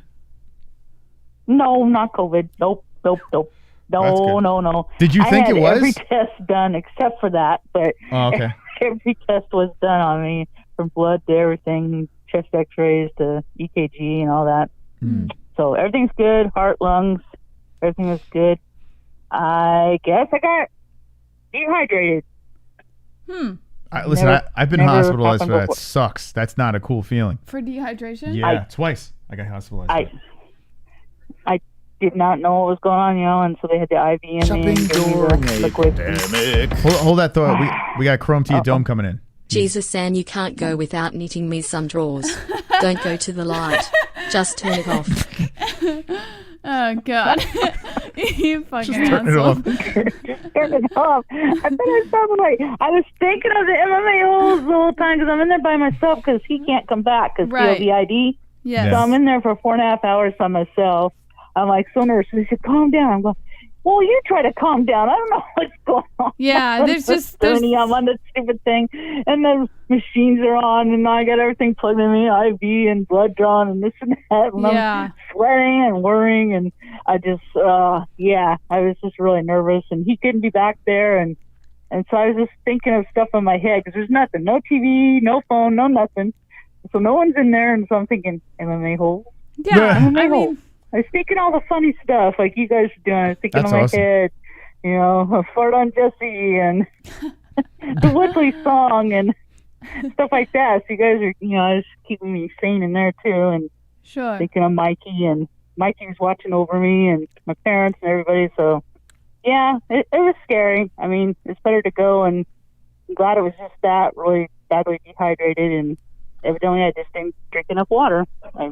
Yeah, I'm sure it's not an easy feeling to be in there by yourself and not being able to have anyone come and visit you and stuff like that. But we're glad you're okay. I mean, when I first heard about it, this morning, Chris said to me, he goes, "Oh, by the way, did you hear Ann ended up in the hospital?"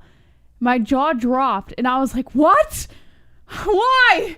What happened?" And I started I said, like, I felt my heart like skip a beat. It was actually, it was not a good feeling at all to hear that you were in the hospital. But I'm glad you're okay, and I'm glad, you know, you're starting to feel better and stuff like that. So. And we're running out of space on the wall. We can't put any more MMA holes over here. We have Mikey, so we don't want. I mean, you got to stay here. I was thinking that too. I was like, no, I can't go. I don't want a song. Don't make me write you a song. She doesn't want a donation. It's too early. The NH emoji. Don't make me do it. That's the knitter. I was like, no, go away. Yeah, just make sure you're drinking plenty of water. You know, the usual. Just Well, now she knows. Yeah, lots and lots of water. Yeah. That's the key. You know, you just gotta keep yourself hydrated as much as possible. Especially now that we're getting into the summertime and the heat is gonna start pulling some of that moisture out of your body. You know, you just want to make sure you have as much water as possible. Mm-hmm. Yeah, Absolutely. and Gatorade. I was drinking that too. Yeah. That's what I drink too. So yeah, that's like, geez, I never have. I mean, I guess that's so much fun over the weekend. It's crazy. Nice being out. We actually got to go out and see people on Saturday, you know, because Oregon's opened up a little bit on phase 1, so we could dine in and stuff, so all that went good. And still be people were out careful. in the streets. And Be careful, Ann. Don't fall for it. They're opening up, but coronavirus is still out there. Wait, hold on a second. We're being careful. NH, I'm happy that you are okay now. Yeah. I've had similar episodes. Make sure you are taking your electrolytes and hydrate. Please chill out with BBC. Stop drunk texting me late at night. Hospital selfies are not sexy. And chill out with the BBC, Ann. Come on. BBC and chill. Just hospital so. Oh, that's great. I couldn't have my phone. I was going nuts. They go, no, you can't have your phone. I go, why not? Social media. Make it worse. I don't care. That's crazy though. Like you're in this situation and going through your head is crazy stuff. That MMA whole stuff. That's pretty wild. That's the thing. And I know how those people feel that can't have anybody come back there when they have that COVID or anything else. You can't have anybody. Yeah. It's just like, God, it's just the loneliest feeling. Yeah. You know, now I know how they feel. At least you got out of there in one piece. That's great. Oh man, hold on. The people want to talk to you, Ann. Drink water and bump bellies with Mike H-An. It will help with your cardio. Stay hydrated, my friends. Bump bellies. It's not a bad idea. Like right after you take a nice swig of the water, just bump bellies. Bump bellies. Bump bellies. Yeah, good idea. Bump bellies. Moss and I bump bellies all the time. The new thing now. Bump bellies. Oh boy, it's great advice. I would win. Ha ha. Oh man, I tell you, man. I'm excited for the fight card this weekend because it's, you know, hey, it's fights. Sports on. It's gonna be fun. I think Woodley can pull it out. I think he'll win. Okay, and Yep. I mean, a lot of people are complaining about it, but why complain, right? We got some good stuff. Don't complain. It's, I mean, like you said, it's pandemic, and they're getting the big fighters that they can get, and you know, hey, it's not probably the greatest card, but you know, not that bad. Come on. Yeah, I'm with you, Ann. Guys, you get to see some fights. Silly, so silly. Any lock picks you have on this card?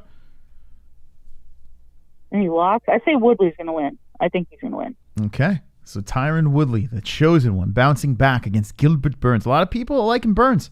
I mean, I understand Burns, you know, he's on a nice little roll, but I think Woodley, man, he's got that. He's, you know, he's falling in and out of love with him. Burns, yeah.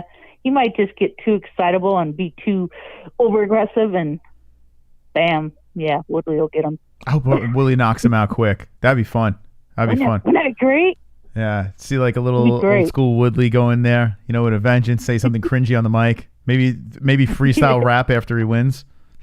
Yeah. Oh, and I was saying for the badges, I'm having, for some reason, I don't know what it is. On my end, for some mics went through with the card, and mine will not go through at all. What? I don't know what it is. With your yeah, card? I can't. either card I have, credit card, it won't go through for some reason. With both cards? You tried 2 different cards? That's weird. Yep. So maybe something's blocking it. Yeah, maybe try calling called the bank. Yeah, call your bank and see. Did you already called them? They're not already? blocking it. Yep, we called them. They're not blocking it. That's weird. It said error, and it said some sort of app or something. I don't know if it's Google or. Yeah, well, I mean, it's through I don't know. YouTube. Everything's through YouTube with the membership stuff. So, yeah, I don't know. Yeah, it might be Google that's doing. I've tried doing super chats before, and sometimes like they block me off, and the bank says nope, no, we're not doing anything, and it's usually Google. Yeah, it's usually the case. Google's a real pain in the ass. How the heck was? I would try again in like a week. Try again in a week and see if you can get it to work, or maybe use Mike's card or something like that. Do you guys share a bank account? I'm sure you do, right? Yeah, yeah. So it'd be the same card. Oh shit. That's fucked up. Yeah, I don't know. I'm It trying would to come up under his sign in. name. Sign into the Mike H. Oh, and maybe just- that's why, because Mike signed up and now you're trying to sign up, so it looks like the same person's trying to put in 2 different service requests. Should still be able to do that, though. It doesn't make any sense. I don't know. I don't know the answer to that. It's nothing we. They're saying prepaid, but I don't know. It's ridiculous, right? This silly thing like yeah, the you could emojis. get a prepaid card. That's crazy. Yeah, try what Jesse said. Maybe in a week or something. Maybe it's just a glitch. Okay. I don't know. I wish we No could help you out with prepaid. that. Nah, it's not prepaid. All right. Well, NH, listen, I'm keep glad you're credit doing better. I'm glad Yeah, me too. you're in one piece. Love you and, guys. Love you, love you Ann. too. Rest up. I love you guys. Love MMA Holes. You guys are the best community out there. I love you guys. You're Drink the that greatest. water, Ann. Drink that water. I will. Force it down your throat. And BBC. Don't forget BBC and bumping bellies. All right. All right. Take care, Ann. All right. Have a good All night. right. Love you. That's Ann H. Calling in. Almost died on us this morning. I was so scared when you first told But me. she's back. Yeah, I was like, God, I don't want to write another song. Stop it. That's not what you said. But God damn it.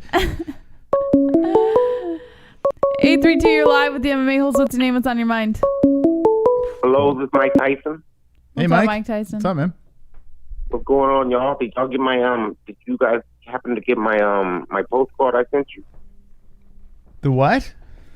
The post? I sent you guys a postcard. Did you get it? No, I didn't get it. Unfortunately. I sent 2 letters back in autumn. You guys must not have got them. There probably was a problem at the post office or something. I got to check. I got to look into it, Mr. Tyson. Okay, well, I just wanted to say that it's an honor to speak to you guys, and I will be checking out your move on the 3rd channel. My homie used to be a a moderator over there, but he's no longer over there. So maybe he'll be a moderator over there once more. Maybe. Yeah, man, keep knocking it out, man. All right, thank you, Mike. Appreciate it. Mike Tyson. Pulse is the only person who used to be a moderator on my channel. I only moderated Pulse. No, it's Mike It's Tyson. 617, you're live with the MMA Holes. What's your name? What's on your Oh mind? my God! Oh my God! Hey, Mama, we made it. It's Red Panty Night, Mama. We made it. When MMA Holes. Oh my God! Guantanamo. Hey, guys, listen.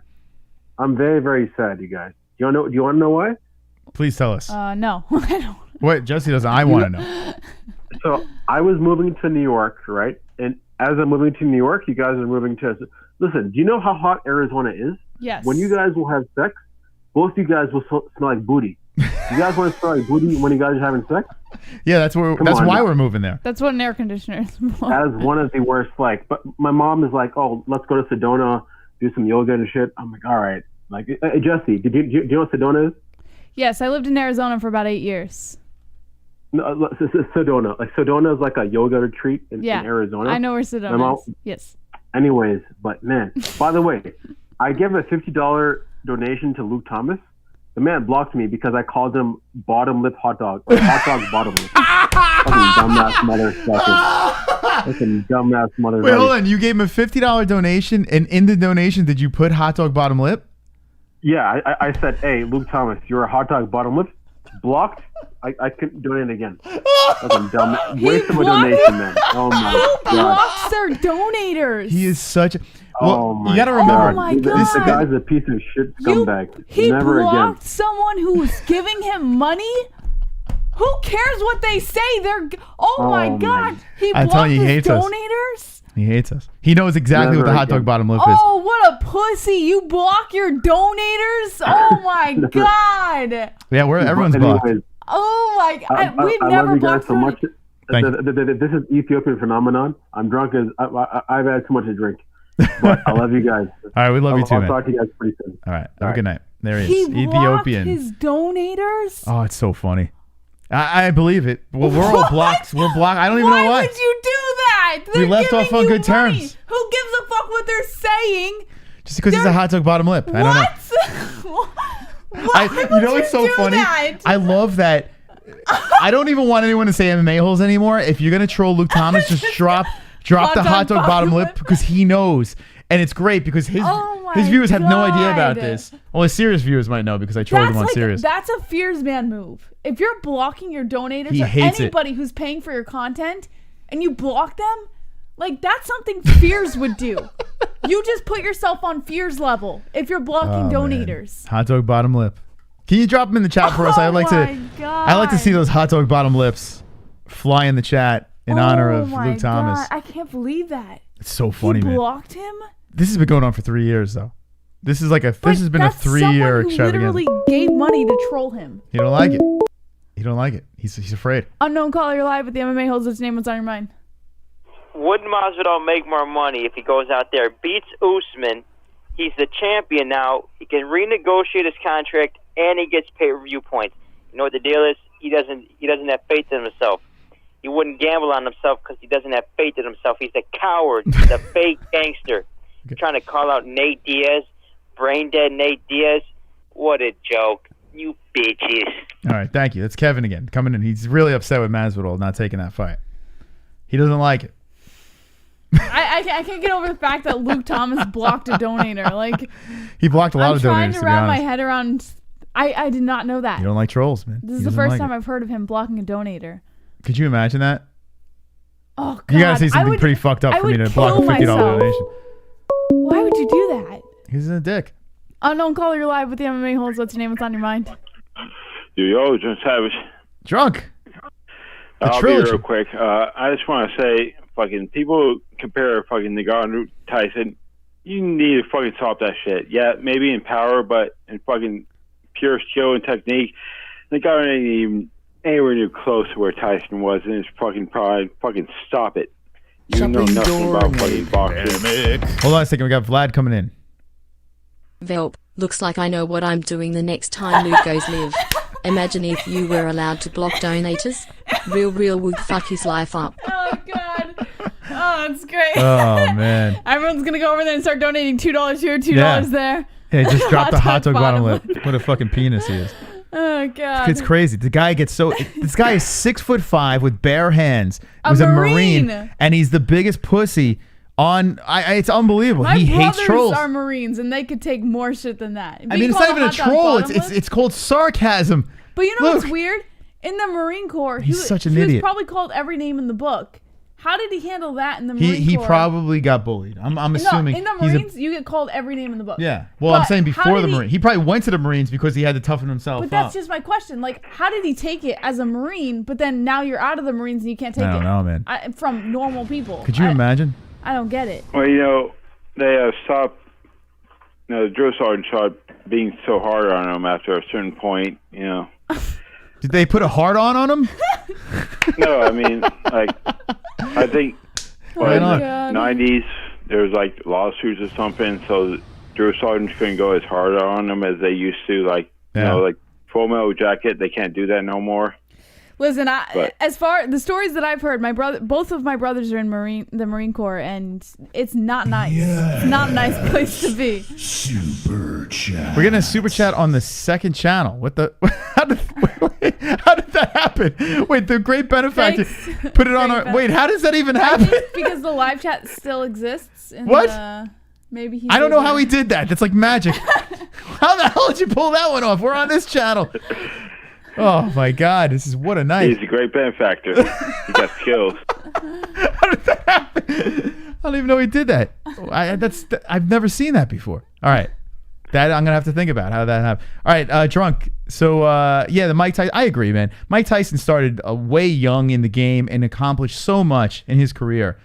To compare Francis Ngannou, who came in late. Wait. Number 2. Well, He did it again. I don't know how he did that. Vlad. Wait, no, not Vlad. No, I don't know who that was. I don't know how that. Thank you for the donation. I don't have it up on mine. I can't tell. All right, so anyway. All right, try again, Drunk. Yeah, I mean, come on. Maybe in power, but no way Ngannou comes anywhere close to Tyson technique and skill. You motherfuckers have not watched Tyson in his prime, obviously. Mm-hmm. That motherfucker was, oh my God, dude. He was something else. Yeah, he was. I'm with you. Mike Tyson was a... I wish I could have seen God, he was like everything, no matter if you liked boxing or didn't like boxing, everyone stopped you. Yeah. You got the pizza. Super chat. Stop showing up again. $10. How are they doing that? I think you can go back to old streams, right? And there's still the I don't know. super chat button at the bottom. Go check. Maybe we might be live on the second channel. Don't even realize No. it. I think you can. Hold on. Thank you, Flat. I think you can go back to old streams. How does that even happen? No, I think you. Hold on. Oh man, it's so weird. Let me just check real quick. I'm pretty sure you can go back to an old stream. It's kind of freaking me out. Oh, but I still remember when I was a kid, and the second fight between Tyson and Holyfield. I spent the night over at my buddy's house, and he had a black box. You remember those, Moss? I'm sorry. I'm still thinking about how the hell they did that. Do I remember what? Yeah. You remember black boxes? You get pay-per-view for free. The black box. Yes, my father had one of those boxes, or the chip. He had. Yeah. We probably shouldn't be talking about this on air. Go to jail. I don't know. My buddy had one of those back in the days. I spent the night at his house. We were all excited for the fucking Tyson Holyfield rematch, and goddamn, what was it? Third round, he fucking bit the ear off. Mm-hmm. Yep. It was crazy. I remember that the Peter McNeil fight where he took the dive. Peter McNeely was his name, or what? I can't remember his name. But there were so many events, and I also remember being I know how they did it. You fucks! I know how you did it. How they do Your it? boy trying to call Wrap It Up Drunk. Chrome's trying to call. Yeah. How are they doing it? I know how they're doing it. How? I know how. All right, Drunk. A good point, though. I agree with you. Yeah, last thing, Jesse, repeat after me. Tomorrow, I'll love you.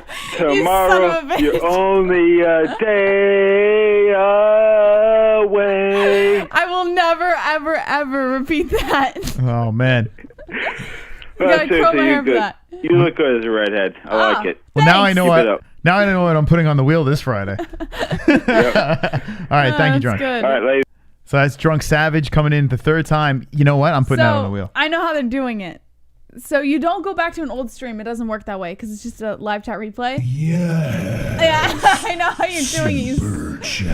You fuck. And so it doesn't pop up because we're all screwed up here. Thank you for the donation. 405, you're live with the MMA Holes. What's the name that's on your mind? It's your favorite baby daddy. There he is, Chrome. Jesus. Moss. Come on, Moss. Why you let her do that? What, you don't like it? Oh, Jesse. Why? What's wrong? Jeez, Moss. You got now Jesse walking around here looking like Knuckles the Hedgehog. Listen, I didn't have a choice. They paid for it. I had to do what they paid for. Jesus Christ, Roberto, you faggot ass. Ruben, you faggot. You fuckers, how do you let them? You're the only person who has something negative to say about it. Looks like Knuckles. Jesus Christ. There's Flat Earth coming in. Knuckles. I know how they're doing it.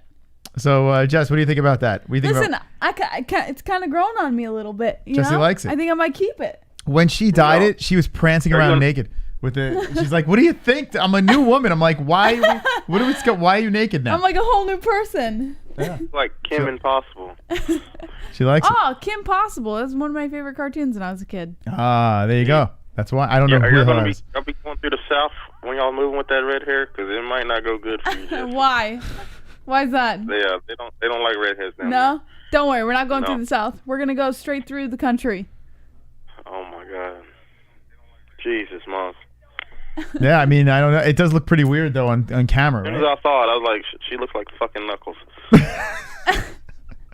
There you go. You're the only person who has something bad to say. It's okay. Everyone has their own opinion. I understand. Oh my god, you look like the fucking wall. I can't really tell. Yeah, I know. That's why I put Move something the- black behind me. Move the case. I want to see if you blend in. Because it's pretty blendable. Oh my god, look, it looks like fucking What? the Look what? Artemis petting the damn fox. Now you're just coming up with things because you can't think of anything.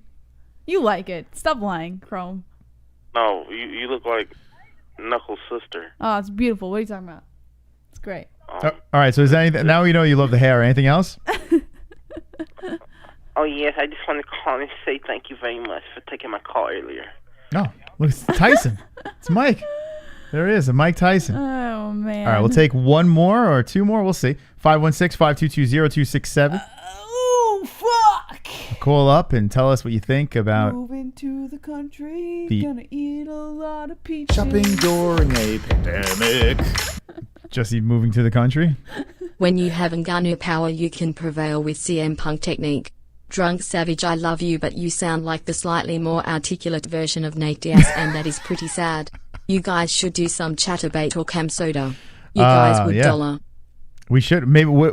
How do you know we're not doing it, Jesse? Right? They don't know. I mean, maybe we are. Jesse, maybe she dyed her hair for that.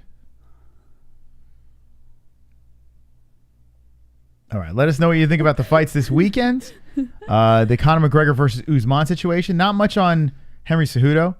I agree with Drunk though with the Mike. The Mike Tyson comparison's a little off, but I do believe that Mike Tyson is he was something special. 510, we're live with the MMA-Holes. What's the name on your mind? It's Terrell again. I just wanted to. I know you guys are about to end the show pretty soon. I just wanted to give you guys thoughts on what Khabib and Bisping had to say about what Conor said on Twitter. Oh, you know what?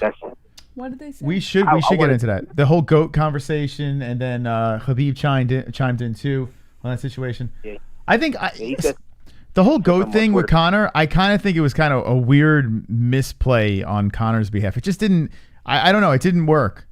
To me, it just didn't work, and it just opened. His points were kind of all over the place, really, especially when he didn't even really talk about the whole title defense thing. It's kind of like, okay. Yeah, it was weird. It was weird. Conor, it didn't make any sense. It was kind of like he was doing it to take a shot at Jones and then Khabib too, because Khabib wasn't even there. But I just didn't. I don't know. It just opened him up to people kind of shitting on him. Like it just didn't make sense, or maybe he was just looking for attention. I don't know what his. Maybe he was drunk on Proper 12. Now he's got Jones and Nate at it. Now he's got Khabib going at it with Bisping jumping into it. It's crazy. Yeah, it's weird. But I thank you guys for the call. You guys have a good night. All right, thank you, thank you. That's Terrell. All right, so let's do this. Jesse's having fun with her hair. They love it. The people love Jesse's hair. I mean, it's what a hit, right? Yeah. All right, let's see. No, you missed my Gilda impression, but it's fine. Yay or nay on Jesse's hair? Yay or yeah? That looks great with your hair, Jesse. Oh my god. Oh my god. That's quite the sight over there. Yay or nay with Jesse with the red hair? Let us know. And what we're gonna do is the time is up, but we'll go through the stories real quick and see what the chat says. Okay, let's see. Yeah, bag overhead. I love it. Gilda, LOL. Yay, I paid $500. I love Jesse's hair. Clyde the Gilda.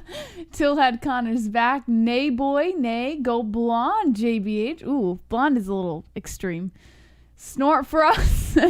Nay, fun though. It's fun though. Love it. It's okay. Nay. Yeah, I love redheads. Nay. But Aiden, you can't say it over and over again. It's just Aiden saying it over and over again. Lee says, yay. Didn't think I would, but yay. It's only about the KOs. The skill not even close. Just the KOs happen. LOL. Wait, hold on. What are we talking about, her though? new red hair. Renee. Oh, okay. It's not even close between Tyson and Ngannou?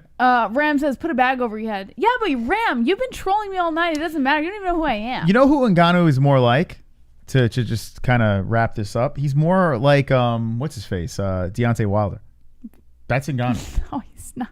Yes. No, he's not. not. Two guys that aren't boxers. Like Deontay Wilder. He's not supposed to be just a boxer, Ngannou. He's an MMA fighter.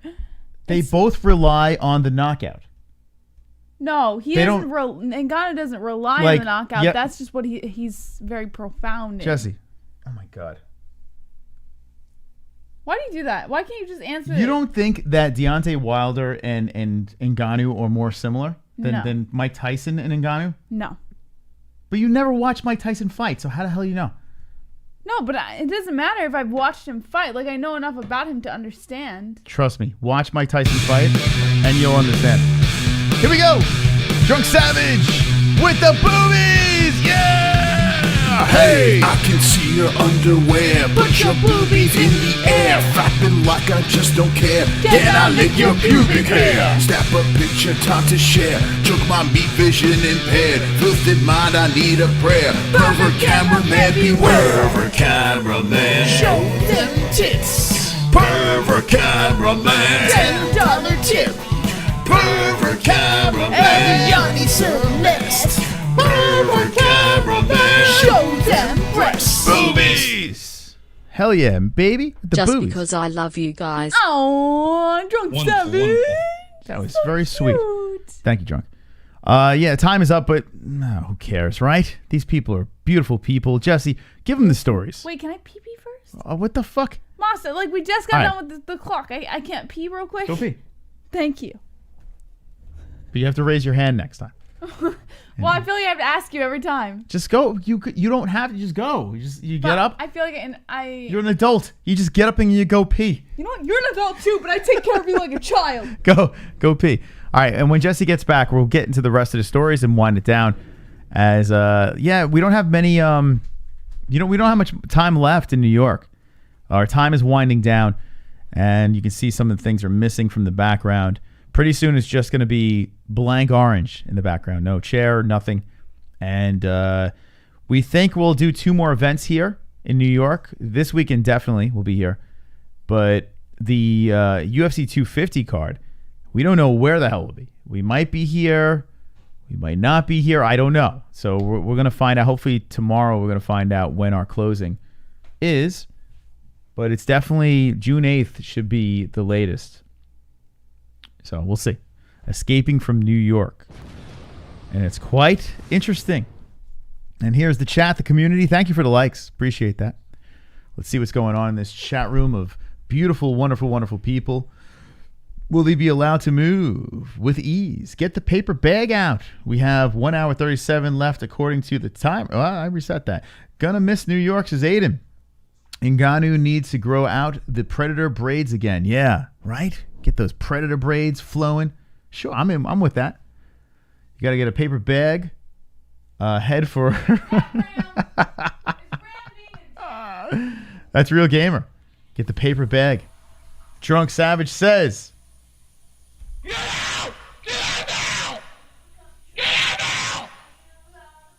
Man, oh man. So yeah, we're out of New York. We're gonna build a studio in Arizona. Thanks to you guys. She's just screaming and singing in the background. And we got a lot of stuff planned. A lot of stuff planned for the new version of the MMA-Holes. Jesse refreshing the wine. Did you bring the wine to the bathroom? No, I had it out in the kitchen. I just put it out. I was like, what did you? From the kitchen. We at a bar. We just placed the wine. Yeah.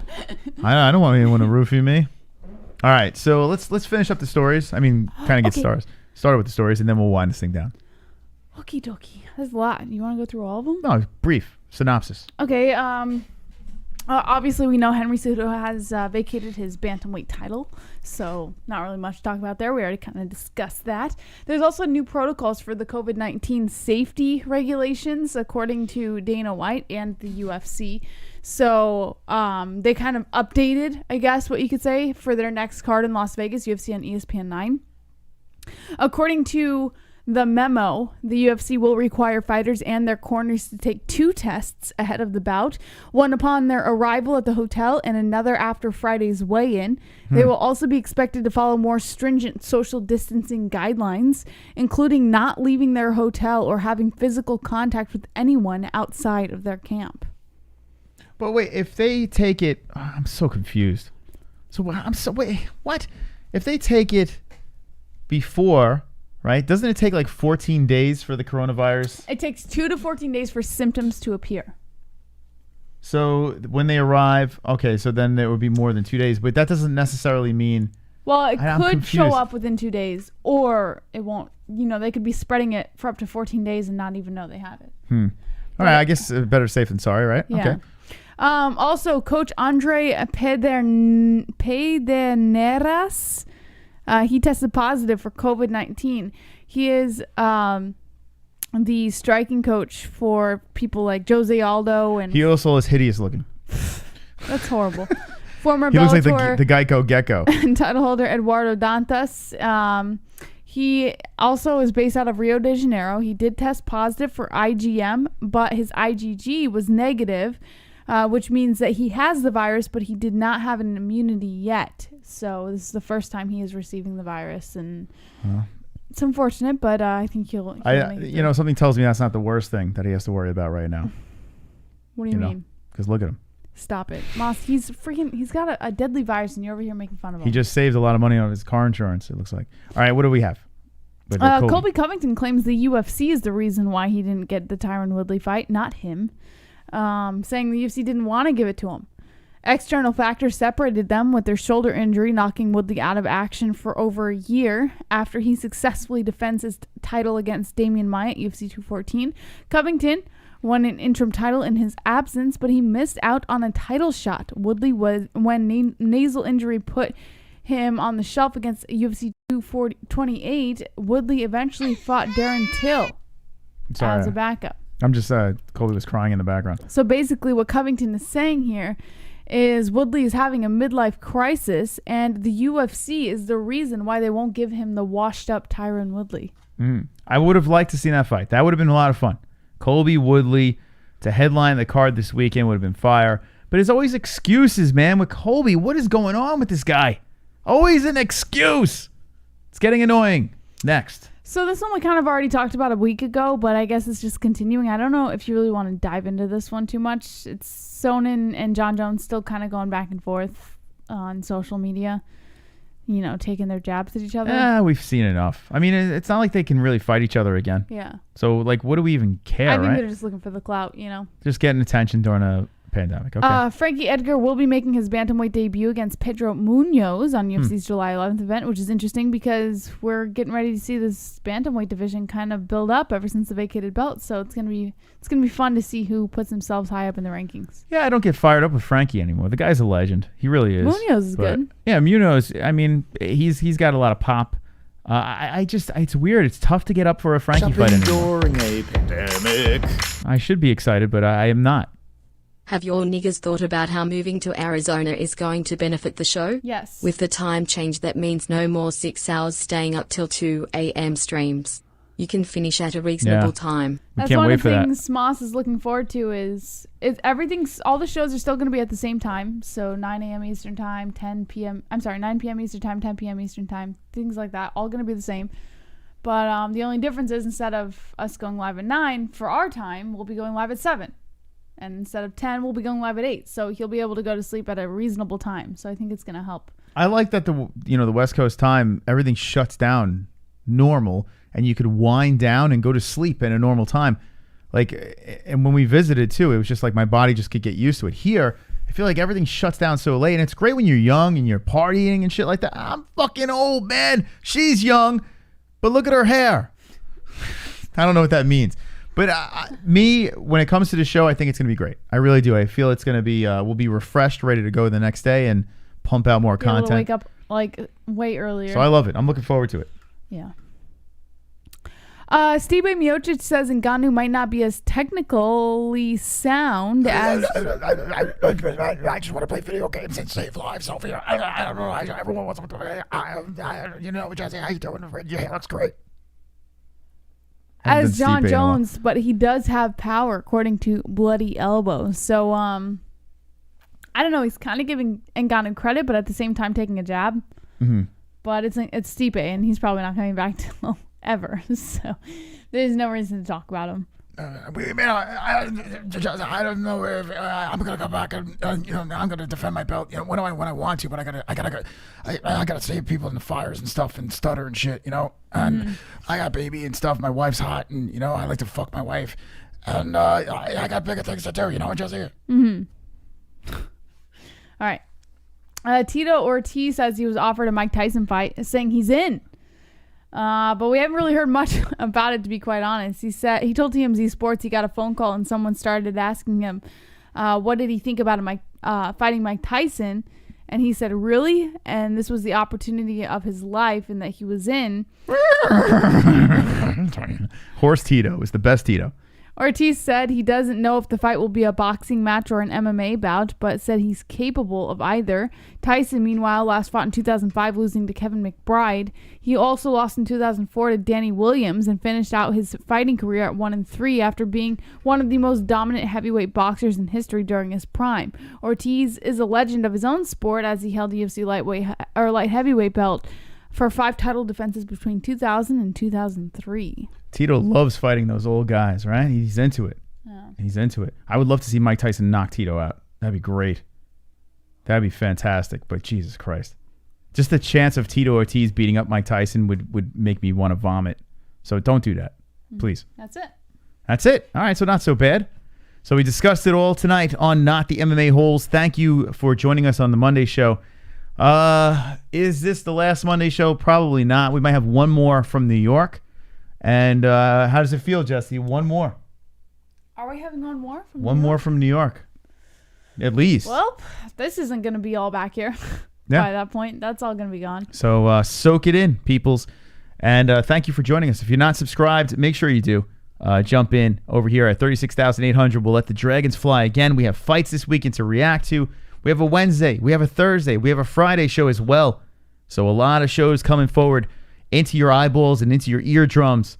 Thank you for joining us once again. JBH with the blazing hot hair has something to say. Don't be an a-hole. Be an MMA hole. Thank you, Josie.